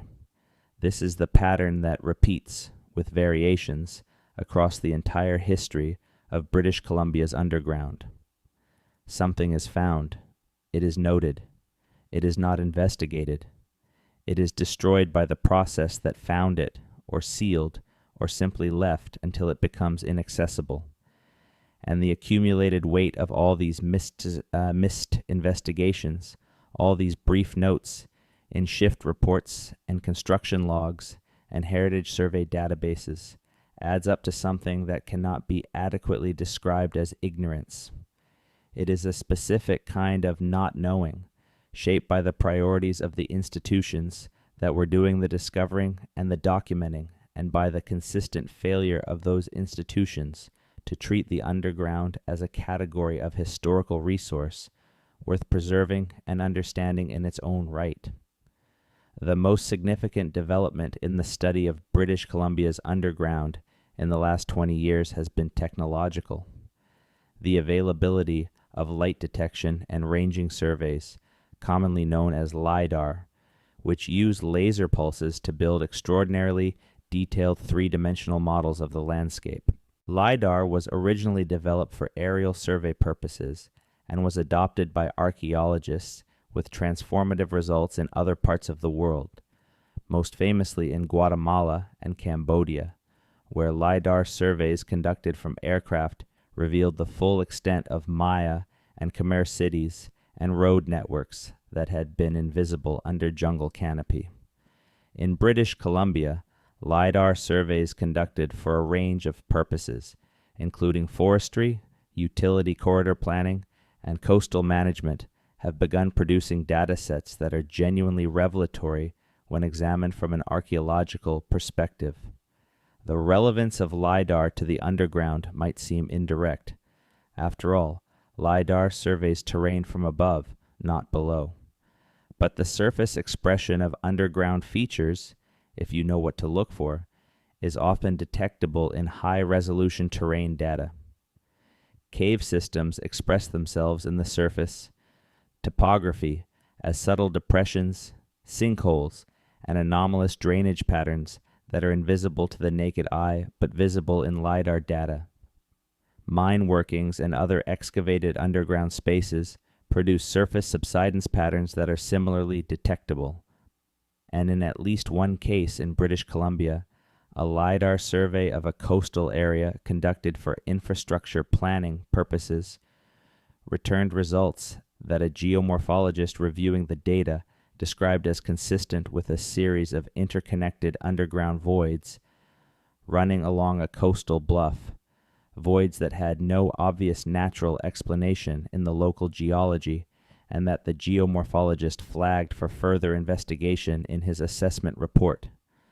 That assessment report from 2019 sits in the offices of the agency that commissioned the original LIDAR survey. The agency's mandate is infrastructure planning, not archaeology, and the geomorphologist's flag was noted as outside the scope of the project's terms of reference. No follow-up investigation has been initiated. This is not the only instance of LIDAR data suggesting underground features that have not been followed up.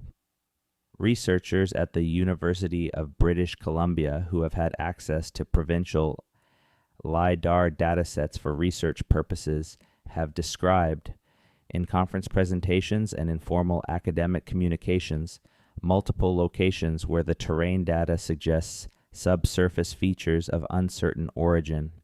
The data is there. The expertise to interpret it exists. What does not exist is the institutional will to take the data seriously as archaeological evidence and to fund the ground truthing, the physical investigation, that would be necessary to determine what the anomalies represent. Ground-penetrating radar, which does probe the subsurface directly, has been used in urban archaeology contexts in Victoria and Vancouver with results that are similarly suggestive and similarly under-investigated. The technology produces two-dimensional cross-sections of subsurface conditions that, when properly interpreted, can distinguish between solid ground, disturbed ground, and voids. In urban historical contexts, it is used routinely in other Canadian cities as part of heritage management practice. In Victoria and Vancouver, its use in heritage archaeology has been patchy, constrained by budget, and not systematic enough to produce a comprehensive picture of the subsurface in any block of either city.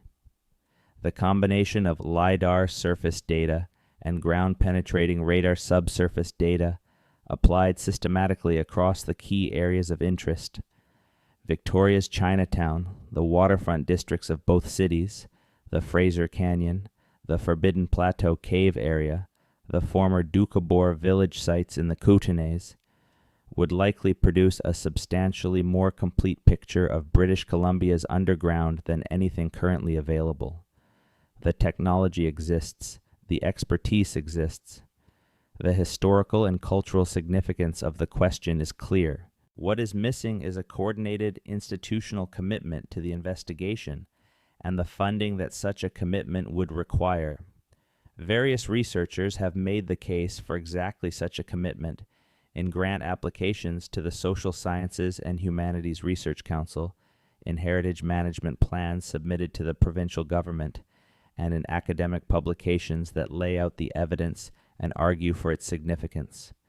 The response to date has been inadequate. Not hostile, not dismissive, but inadequate. Partial funding for partial projects, producing partial answers, in a field where the full picture requires a sustained, comprehensive, multidisciplinary effort. The most significant development in the study of British Columbia's underground in the last 20 years has been technological. The availability of light detection and ranging surveys, commonly known as LiDAR, which use laser pulses to build extraordinarily detailed three-dimensional models of the landscape. LiDAR was originally developed for aerial survey purposes and was adopted by archaeologists with transformative results in other parts of the world, most famously in Guatemala and Cambodia, where LiDAR surveys conducted from aircraft revealed the full extent of Maya and Khmer cities and road networks that had been invisible under jungle canopy. In British Columbia, LiDAR surveys conducted for a range of purposes, including forestry, utility corridor planning, and coastal management, have begun producing data sets that are genuinely revelatory when examined from an archaeological perspective. The relevance of LiDAR to the underground might seem indirect. After all, LiDAR surveys terrain from above, not below. But the surface expression of underground features, if you know what to look for, is often detectable in high-resolution terrain data. Cave systems express themselves in the surface topography as subtle depressions, sinkholes, and anomalous drainage patterns that are invisible to the naked eye, but visible in LiDAR data. Mine workings and other excavated underground spaces produce surface subsidence patterns that are similarly detectable. And in at least one case in British Columbia, a LiDAR survey of a coastal area conducted for infrastructure planning purposes returned results that a geomorphologist reviewing the data described as consistent with a series of interconnected underground voids running along a coastal bluff, voids that had no obvious natural explanation in the local geology, and that the geomorphologist flagged for further investigation in his assessment report. That assessment report from 2019 sits in the offices of the agency that commissioned the original LiDAR survey. The agency's mandate is infrastructure planning, not archaeology, and the geomorphologist's flag was noted as outside the scope of the project's terms of reference. No follow-up investigation has been initiated. This is not the only instance of LiDAR data suggesting underground features that have not been followed up. Researchers at the University of British Columbia who have had access to provincial LiDAR datasets for research purposes have described it in conference presentations and informal academic communications, multiple locations where the terrain data suggests subsurface features of uncertain origin. The data is there. The expertise to interpret it exists. What does not exist is the institutional will to take the data seriously as archaeological evidence and to fund the ground truthing, the physical investigation, that would be necessary to determine what the anomalies represent. Ground-penetrating radar, which does probe the subsurface directly, has been used in urban archaeology contexts in Victoria and Vancouver, with results that are similarly suggestive and similarly under-investigated. The technology produces two-dimensional cross-sections of subsurface conditions that, when properly interpreted, can distinguish between solid ground, disturbed ground, and voids. In urban historical contexts, it is used routinely in other Canadian cities as part of heritage management practice. In Victoria and Vancouver, its use in heritage archaeology has been patchy, constrained by budget, and not systematic enough to produce a comprehensive picture of the subsurface in any block of either city.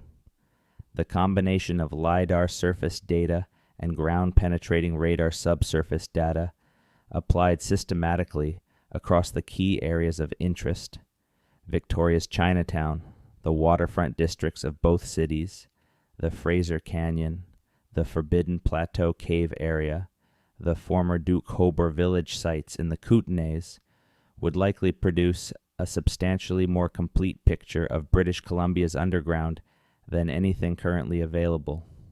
The technology exists, the expertise exists, the historical and cultural significance of the question is clear.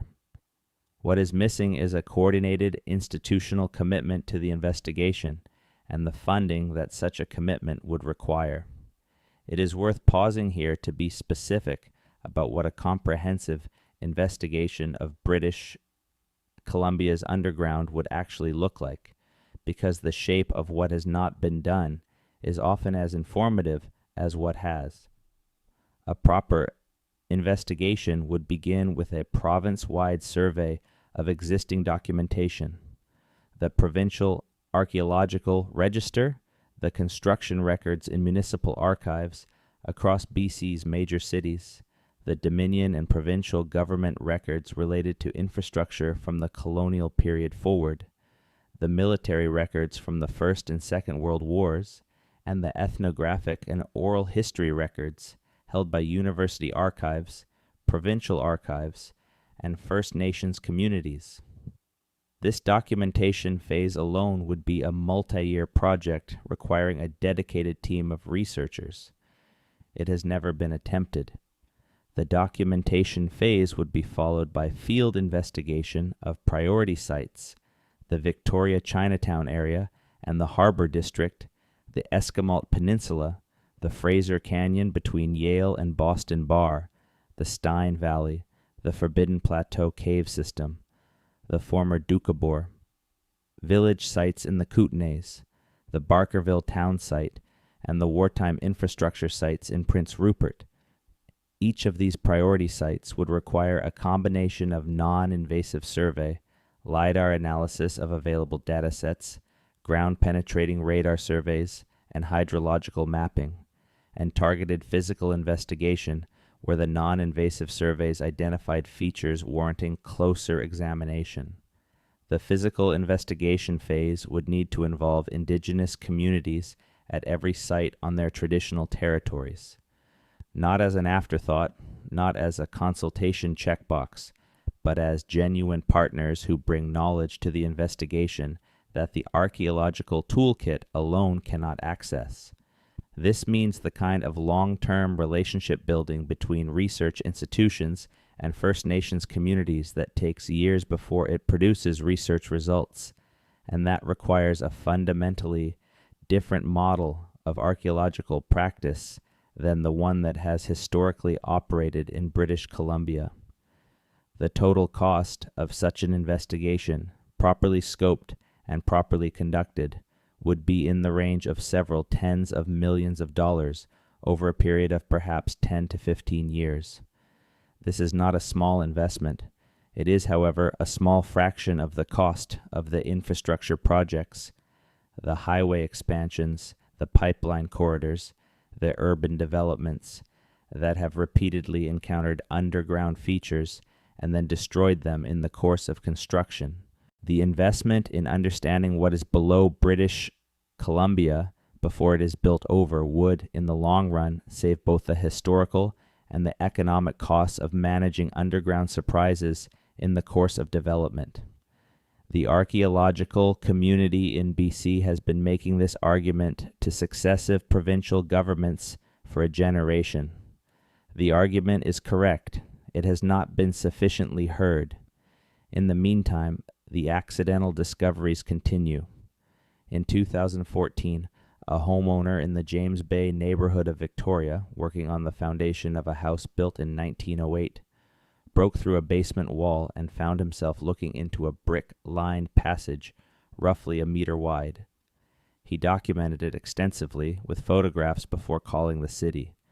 The city dispatched an inspector who confirmed the passage's existence, noted that it ran in the direction of an adjacent lot, and advised the homeowner to seal it as a safety measure. No archaeological assessment was requested. The homeowner sealed the passage as instructed. The photographs he took are now in his personal possession and have not been formally deposited in any archive. In 2017, gas line work on Government Street in downtown Victoria exposed a section of stone-laid flooring approximately 2 meters below the current street grade, flooring that was not consistent with any known construction on that block and that the contractor hired to consult on the discovery tentatively dated, based on the style of stonework, to before 1860. The flooring was photographed, the relevant city heritage officer was notified, and the gas line work continued.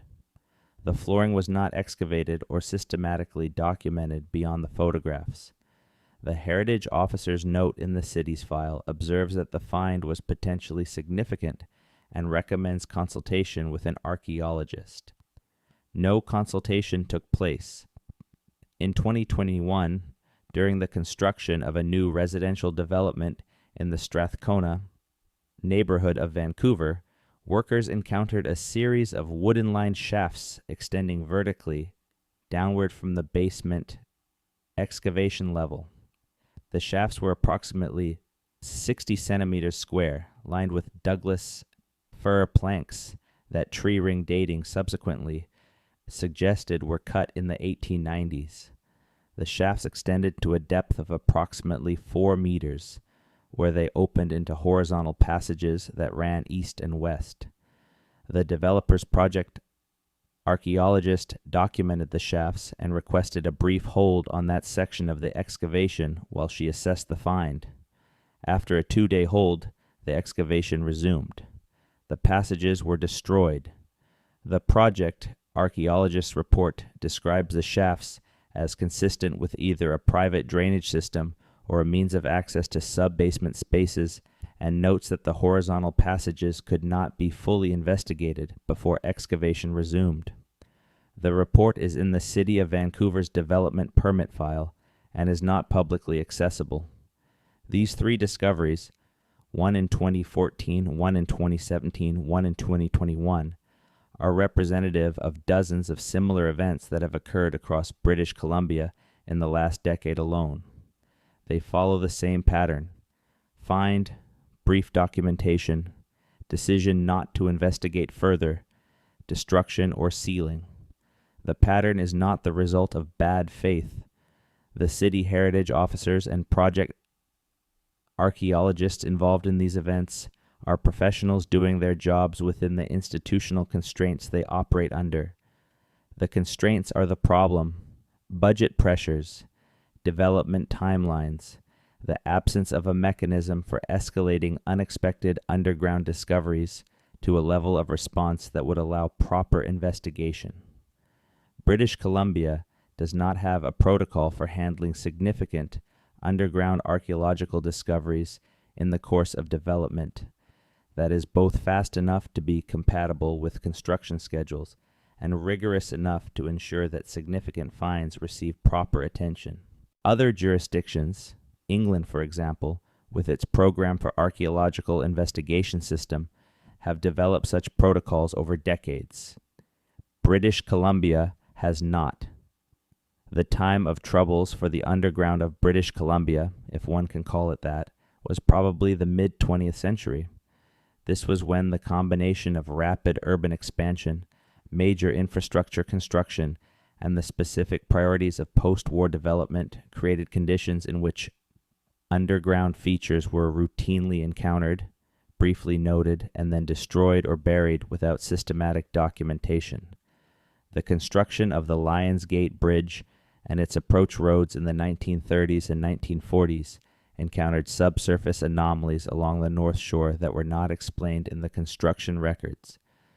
The development of the Burnaby Mountain area for Simon Fraser University in the 1960s produced at least 2 documented instances of construction crews breaking into previously unknown underground spaces before proceeding with their work. The construction of the Expo 86 site on the north shore of False Creek required extensive ground preparation that included filling and demolishing below-grade infrastructure from multiple previous eras, some of it dating to the earliest years of Vancouver's industrial waterfront. In each of these cases, the institutional priority was the construction project. The underground history, when encountered, was a complication to be managed, not a resource to be preserved. The documentation produced is thin, often consisting of nothing more than brief notations in construction logs, or in cases where the discovery was significant enough to cause a project delay, a short report by a consulting archaeologist who was given very limited time and scope to assess the find. The physical evidence, the passages, the chambers, the features themselves, was almost always destroyed. The cumulative loss represented by this pattern of discovery and destruction across the 20th century and into the 21st is immeasurable, precisely because what was destroyed cannot now be described. Each sealed passage took with it whatever it might have told us about the people who made it. Each demolished chamber eliminated evidence that could not be recovered. Each overbuilt section of underground infrastructure erased part of the material record of British Columbia's layered human history. The loss is not dramatic. It happened gradually, project by project, decision by decision, over decades. But it is real, and it is large, and its full extent can only be imagined. The deepest, and in some ways most significant layer of British Columbia's underground history involves a question that the archaeological record is only beginning to be able to address. How old is the human underground in this province? And does the age of some of what has been found suggest a timeline of occupation that challenges the standard narrative of the province's prehistory? The standard narrative of human arrival in the Americas holds that people arrived from Northeast Asia across the Bering Land Bridge during the last ice age, migrating south as the glaciers retreated and populating the continent over a period of several thousand years. This narrative has been significantly revised in recent decades as the archaeological evidence has accumulated. Sites like Monte Verde in Chile, which dates human presence in South America to at least 14,500 years ago, have pushed the accepted timeline back considerably and have opened serious debate about the roots and timing of the initial peopling of the Americas. The Trick Island site in British Columbia contributes to this revision, with its evidence of continuous occupation going back 10,000 years on the coast. But there are sites and finds in British Columbia that push even further, that suggest the possibility of human activity in the region at a date that is, by the standards of current archaeological consensus, very early. These sites are not widely discussed in popular literature, partly because the evidence is difficult to interpret with certainty, and partly because the implications of a very early timeline for human occupation in British Columbia are significant enough that archaeologists are cautious about making claims they cannot fully support. Among the less discussed components of this early evidence is the underground. In several locations in the province, caves and shelters that have been investigated for their potential as early occupation sites have yielded not just evidence of natural use, animal sheltering, water accumulation, but evidence of modification. Rock cleared from cave floors and stacked, passages widened, features in the rock that might be natural but that also might not be.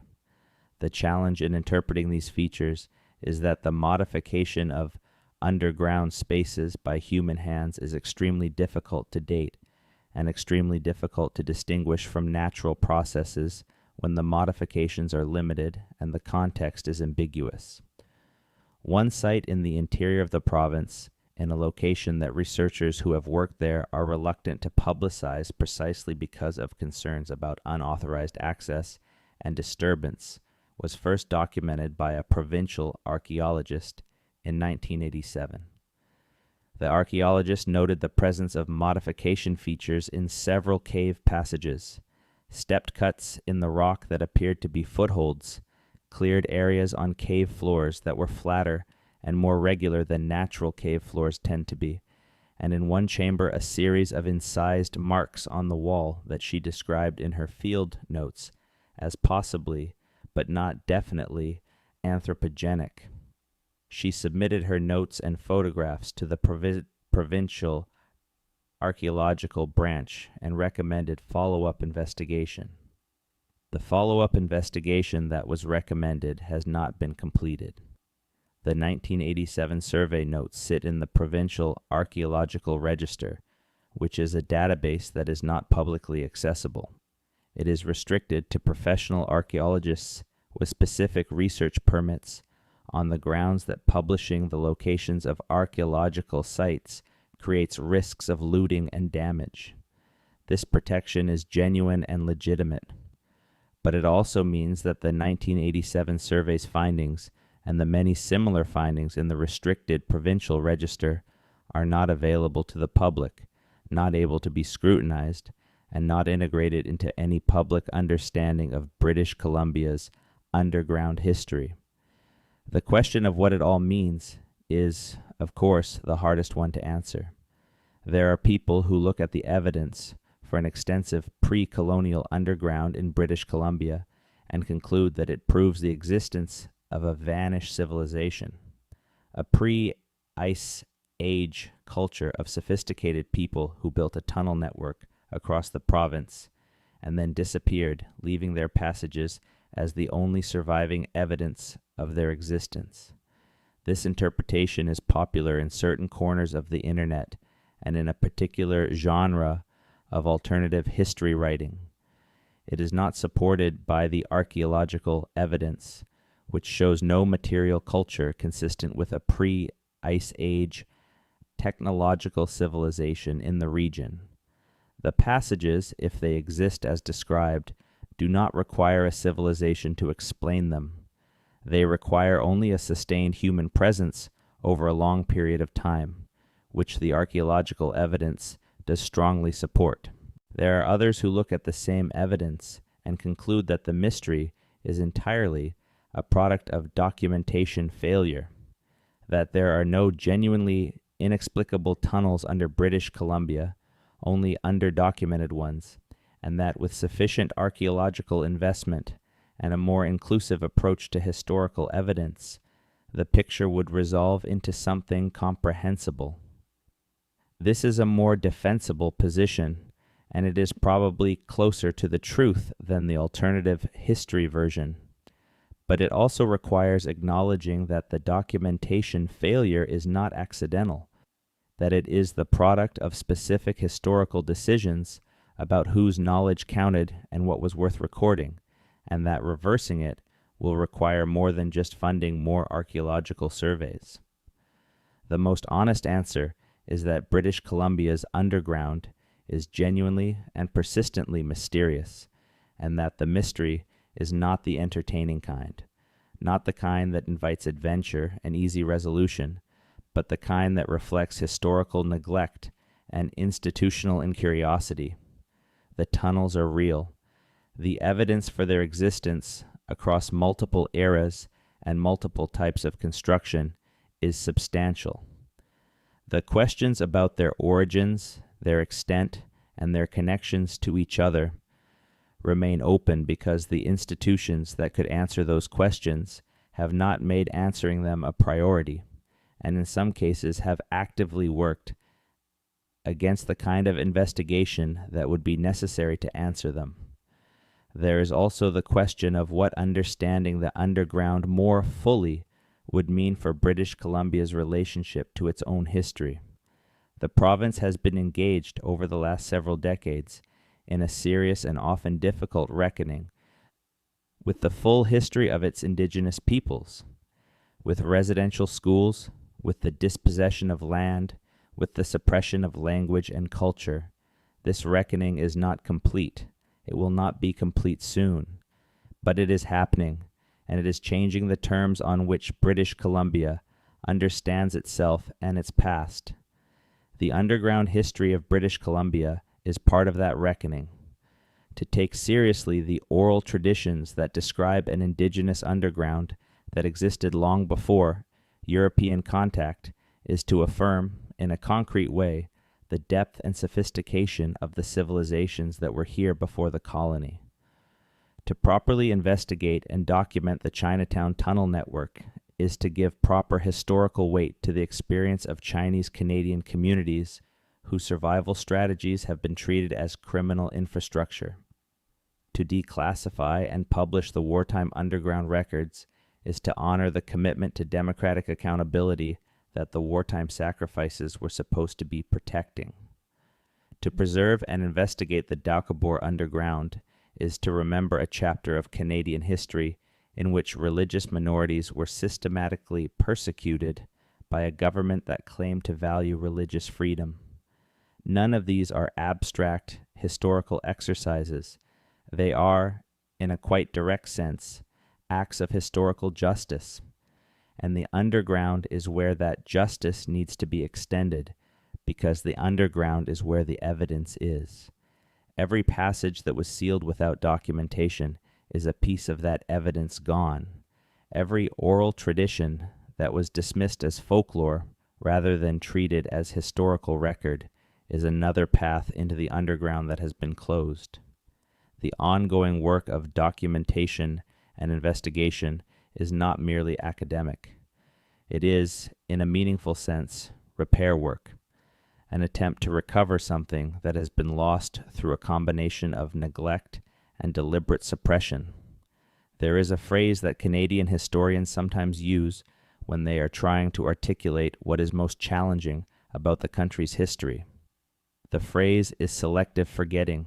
The idea is that national histories are not simply incomplete.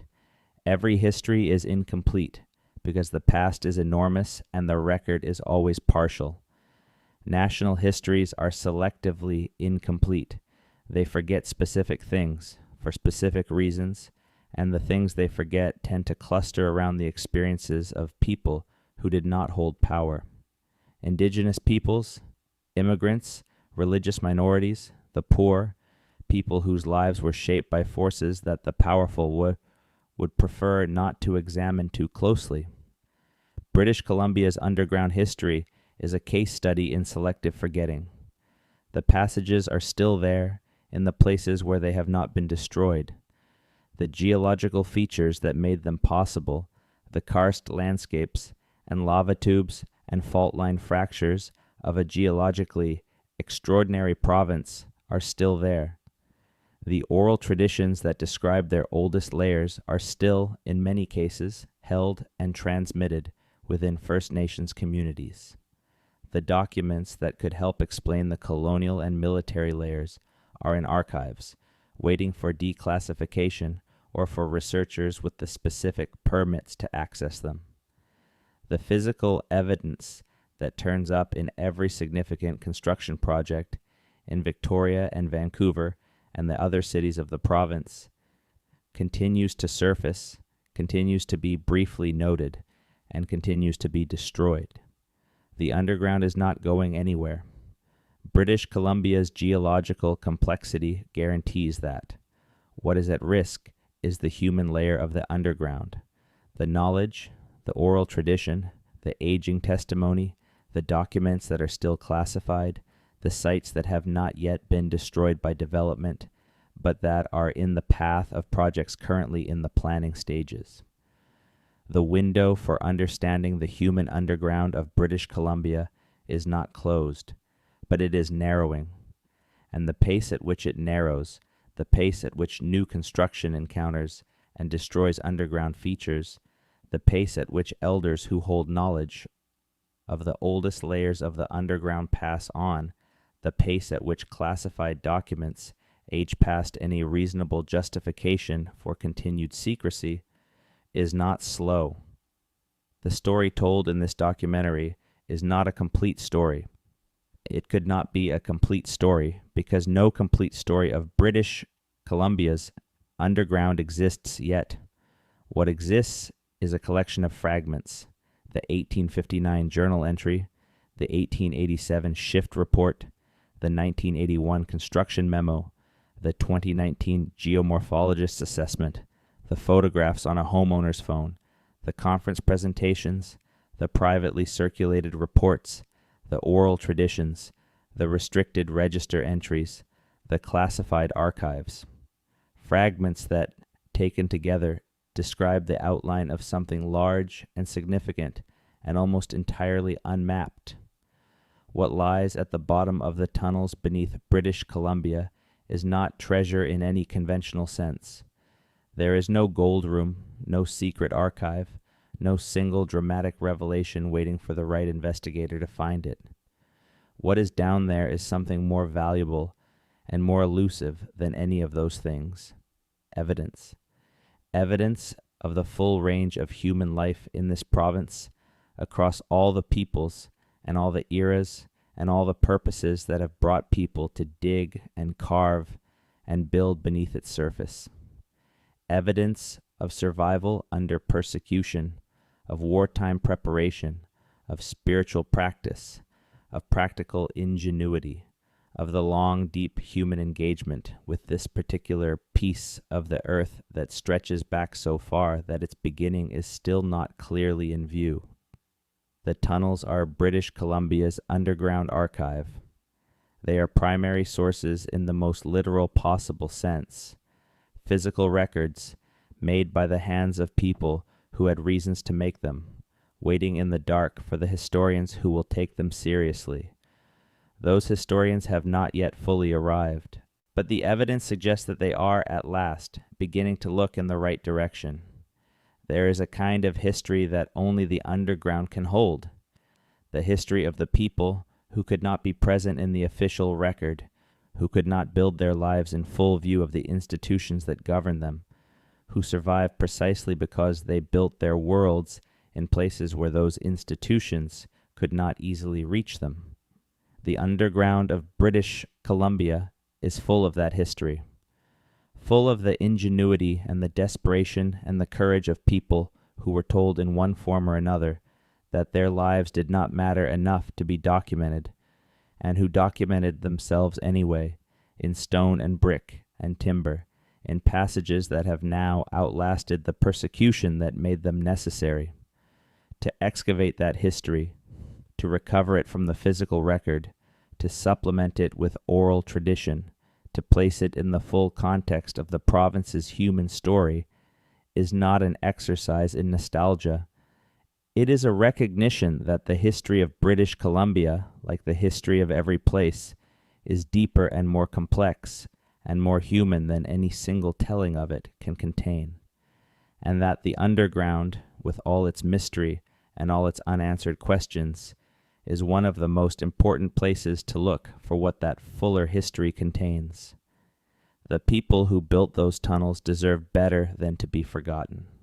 The passages they left behind are still there, in the places where they have not been destroyed, waiting for the investigation that will finally do justice to the lives that made them. The question is not whether those investigations are worth conducting. They clearly are. The question is whether the institutions and the communities and the individuals who have the capacity to conduct them will find the will to do so before the darkness. Underground consumes the last of what they left behind. There is still time, not unlimited time. The window narrows with every development project, every undocumented construction find, every elder who passes before their knowledge can be gathered, every classified file that sits untouched in an archive while the institutions that classified it continue to defer its release. But time enough, if the commitment is made now, to recover a significant portion of what has been lost, and to ensure that what remains underground in British Columbia is understood at last on its own terms, as evidence of a human past that is richer, longer, and more layered than the maps have ever shown. The tunnels are waiting. What lies beneath British Columbia deserves an answer. There are researchers currently working on different pieces of this puzzle. A team at Simon Fraser University has been conducting a multi-year oral history project with First Nations elders across the province, documenting traditional knowledge about underground features and testing that knowledge against the geological record. Their preliminary findings suggest that the oral traditions are significantly more accurate as geological documentation than the academic literature has previously acknowledged. An independent researcher in Victoria has spent the last decade building a database of accidental underground discoveries in the city, combining newspaper records, construction logs, insurance claims, and personal testimony, and the picture that emerges from this database is of a subsurface Victoria substantially more complex than the official city archaeology suggests. A retired military officer who spent 30 years at CFB Esquimalt has been quietly working on a privately published history of the base's infrastructure, a project that has stalled repeatedly because of difficulties obtaining access to documents that remain classified. A Vancouver-based community historian has been interviewing elderly members of the Chinatown community for over a decade, gathering family accounts that describe specific passages, specific entrances, specific purposes, creating a map of sorts, drawn not in lines and measurements, but in memory and story, that exists nowhere else. Each of these individuals works largely alone, without institutional support, without the resources that would allow them to do more than scratch the surface of what the underground holds. And each of them has found, in the fragments they have been able to assemble, enough to be convinced that the full picture, if it could ever be assembled, would significantly change how British Columbia understands its own past. None of these projects has yet produced the definitive study of British Columbia's underground that the subject deserves. That study may not be possible with the tools and the access that are currently available. The classified records cannot be classified indefinitely, but the timelines for declassification are long, and the processes for declassification are slow. The Provincial Archaeological Register will not be made public, for reasons that are legitimate, but that also have the effect of keeping significant historical information out of public debate. The oral traditions that document the oldest layers of the underground are held by communities that have good historical reasons to be cautious about sharing knowledge with outside researchers, and the process of building the kind of trust that would allow that sharing to happen takes time. There is a moment that several researchers who have worked on this subject describe in similar terms. It comes when you have been looking at the evidence for long enough that the accumulation of it stops feeling like a series of coincidences and starts feeling like a pattern. When the grain merchant's cellar in Victoria connects, via a passage too wide for a drainage tunnel and too high for a utility conduit, to a room beneath a building 3 blocks away that was a Chinese clan association's meeting hall in the 1890s. When the mine surveyor's report from 1904 describes in passing a natural passage encountered in the coal seam that had stone tool marks on its walls. When the Indigenous elder's description of an underground path from the canyon to the river matches, with uncanny specificity, an anomaly in the ground-penetrating radar data from a highway survey conducted 30 years later by engineers who had never heard the elder's account. When you hold all of this in your mind at once, the sense that something significant has been missed, not by accident, but by a consistent, structural, historically motivated failure to look, becomes very hard to dismiss. What the current state of the evidence does support is this: beneath the streets of British Columbia's cities, beneath the mountains and valleys of its interior, beneath the cliffs of its dramatic coastline, there is a world that has not been mapped. Some of that world was made by human hands in the last century and a half, for purposes ranging from survival to war to economic opportunity. Some of it is older, made by hands whose owners lived in a British Columbia that no European had yet seen. And some of it may be older still, made by people who lived in this land at a time so remote that our current understanding of the province's human history cannot fully account for their existence. The mystery of the tunnels beneath British Columbia is the mystery of the province's full history, visible from a particular angle. And the fact that it remains a mystery, that the questions outnumber the answers by such a wide margin, even after all the research that has been done, says something important about the limits of what we think we know about this place, and about the gap between the history that has been written and the history that actually happened. The tunnels are there. The evidence for them is real and persistent and comes from too many independent sources to dismiss, and the fact that we cannot fully explain them, cannot map them, cannot trace their origins, cannot account for all of the layers of history they represent, suggests that British Columbia's underground, like its sky, like its mountains, like its rivers, is something that will reward careful attention for a very long time to come.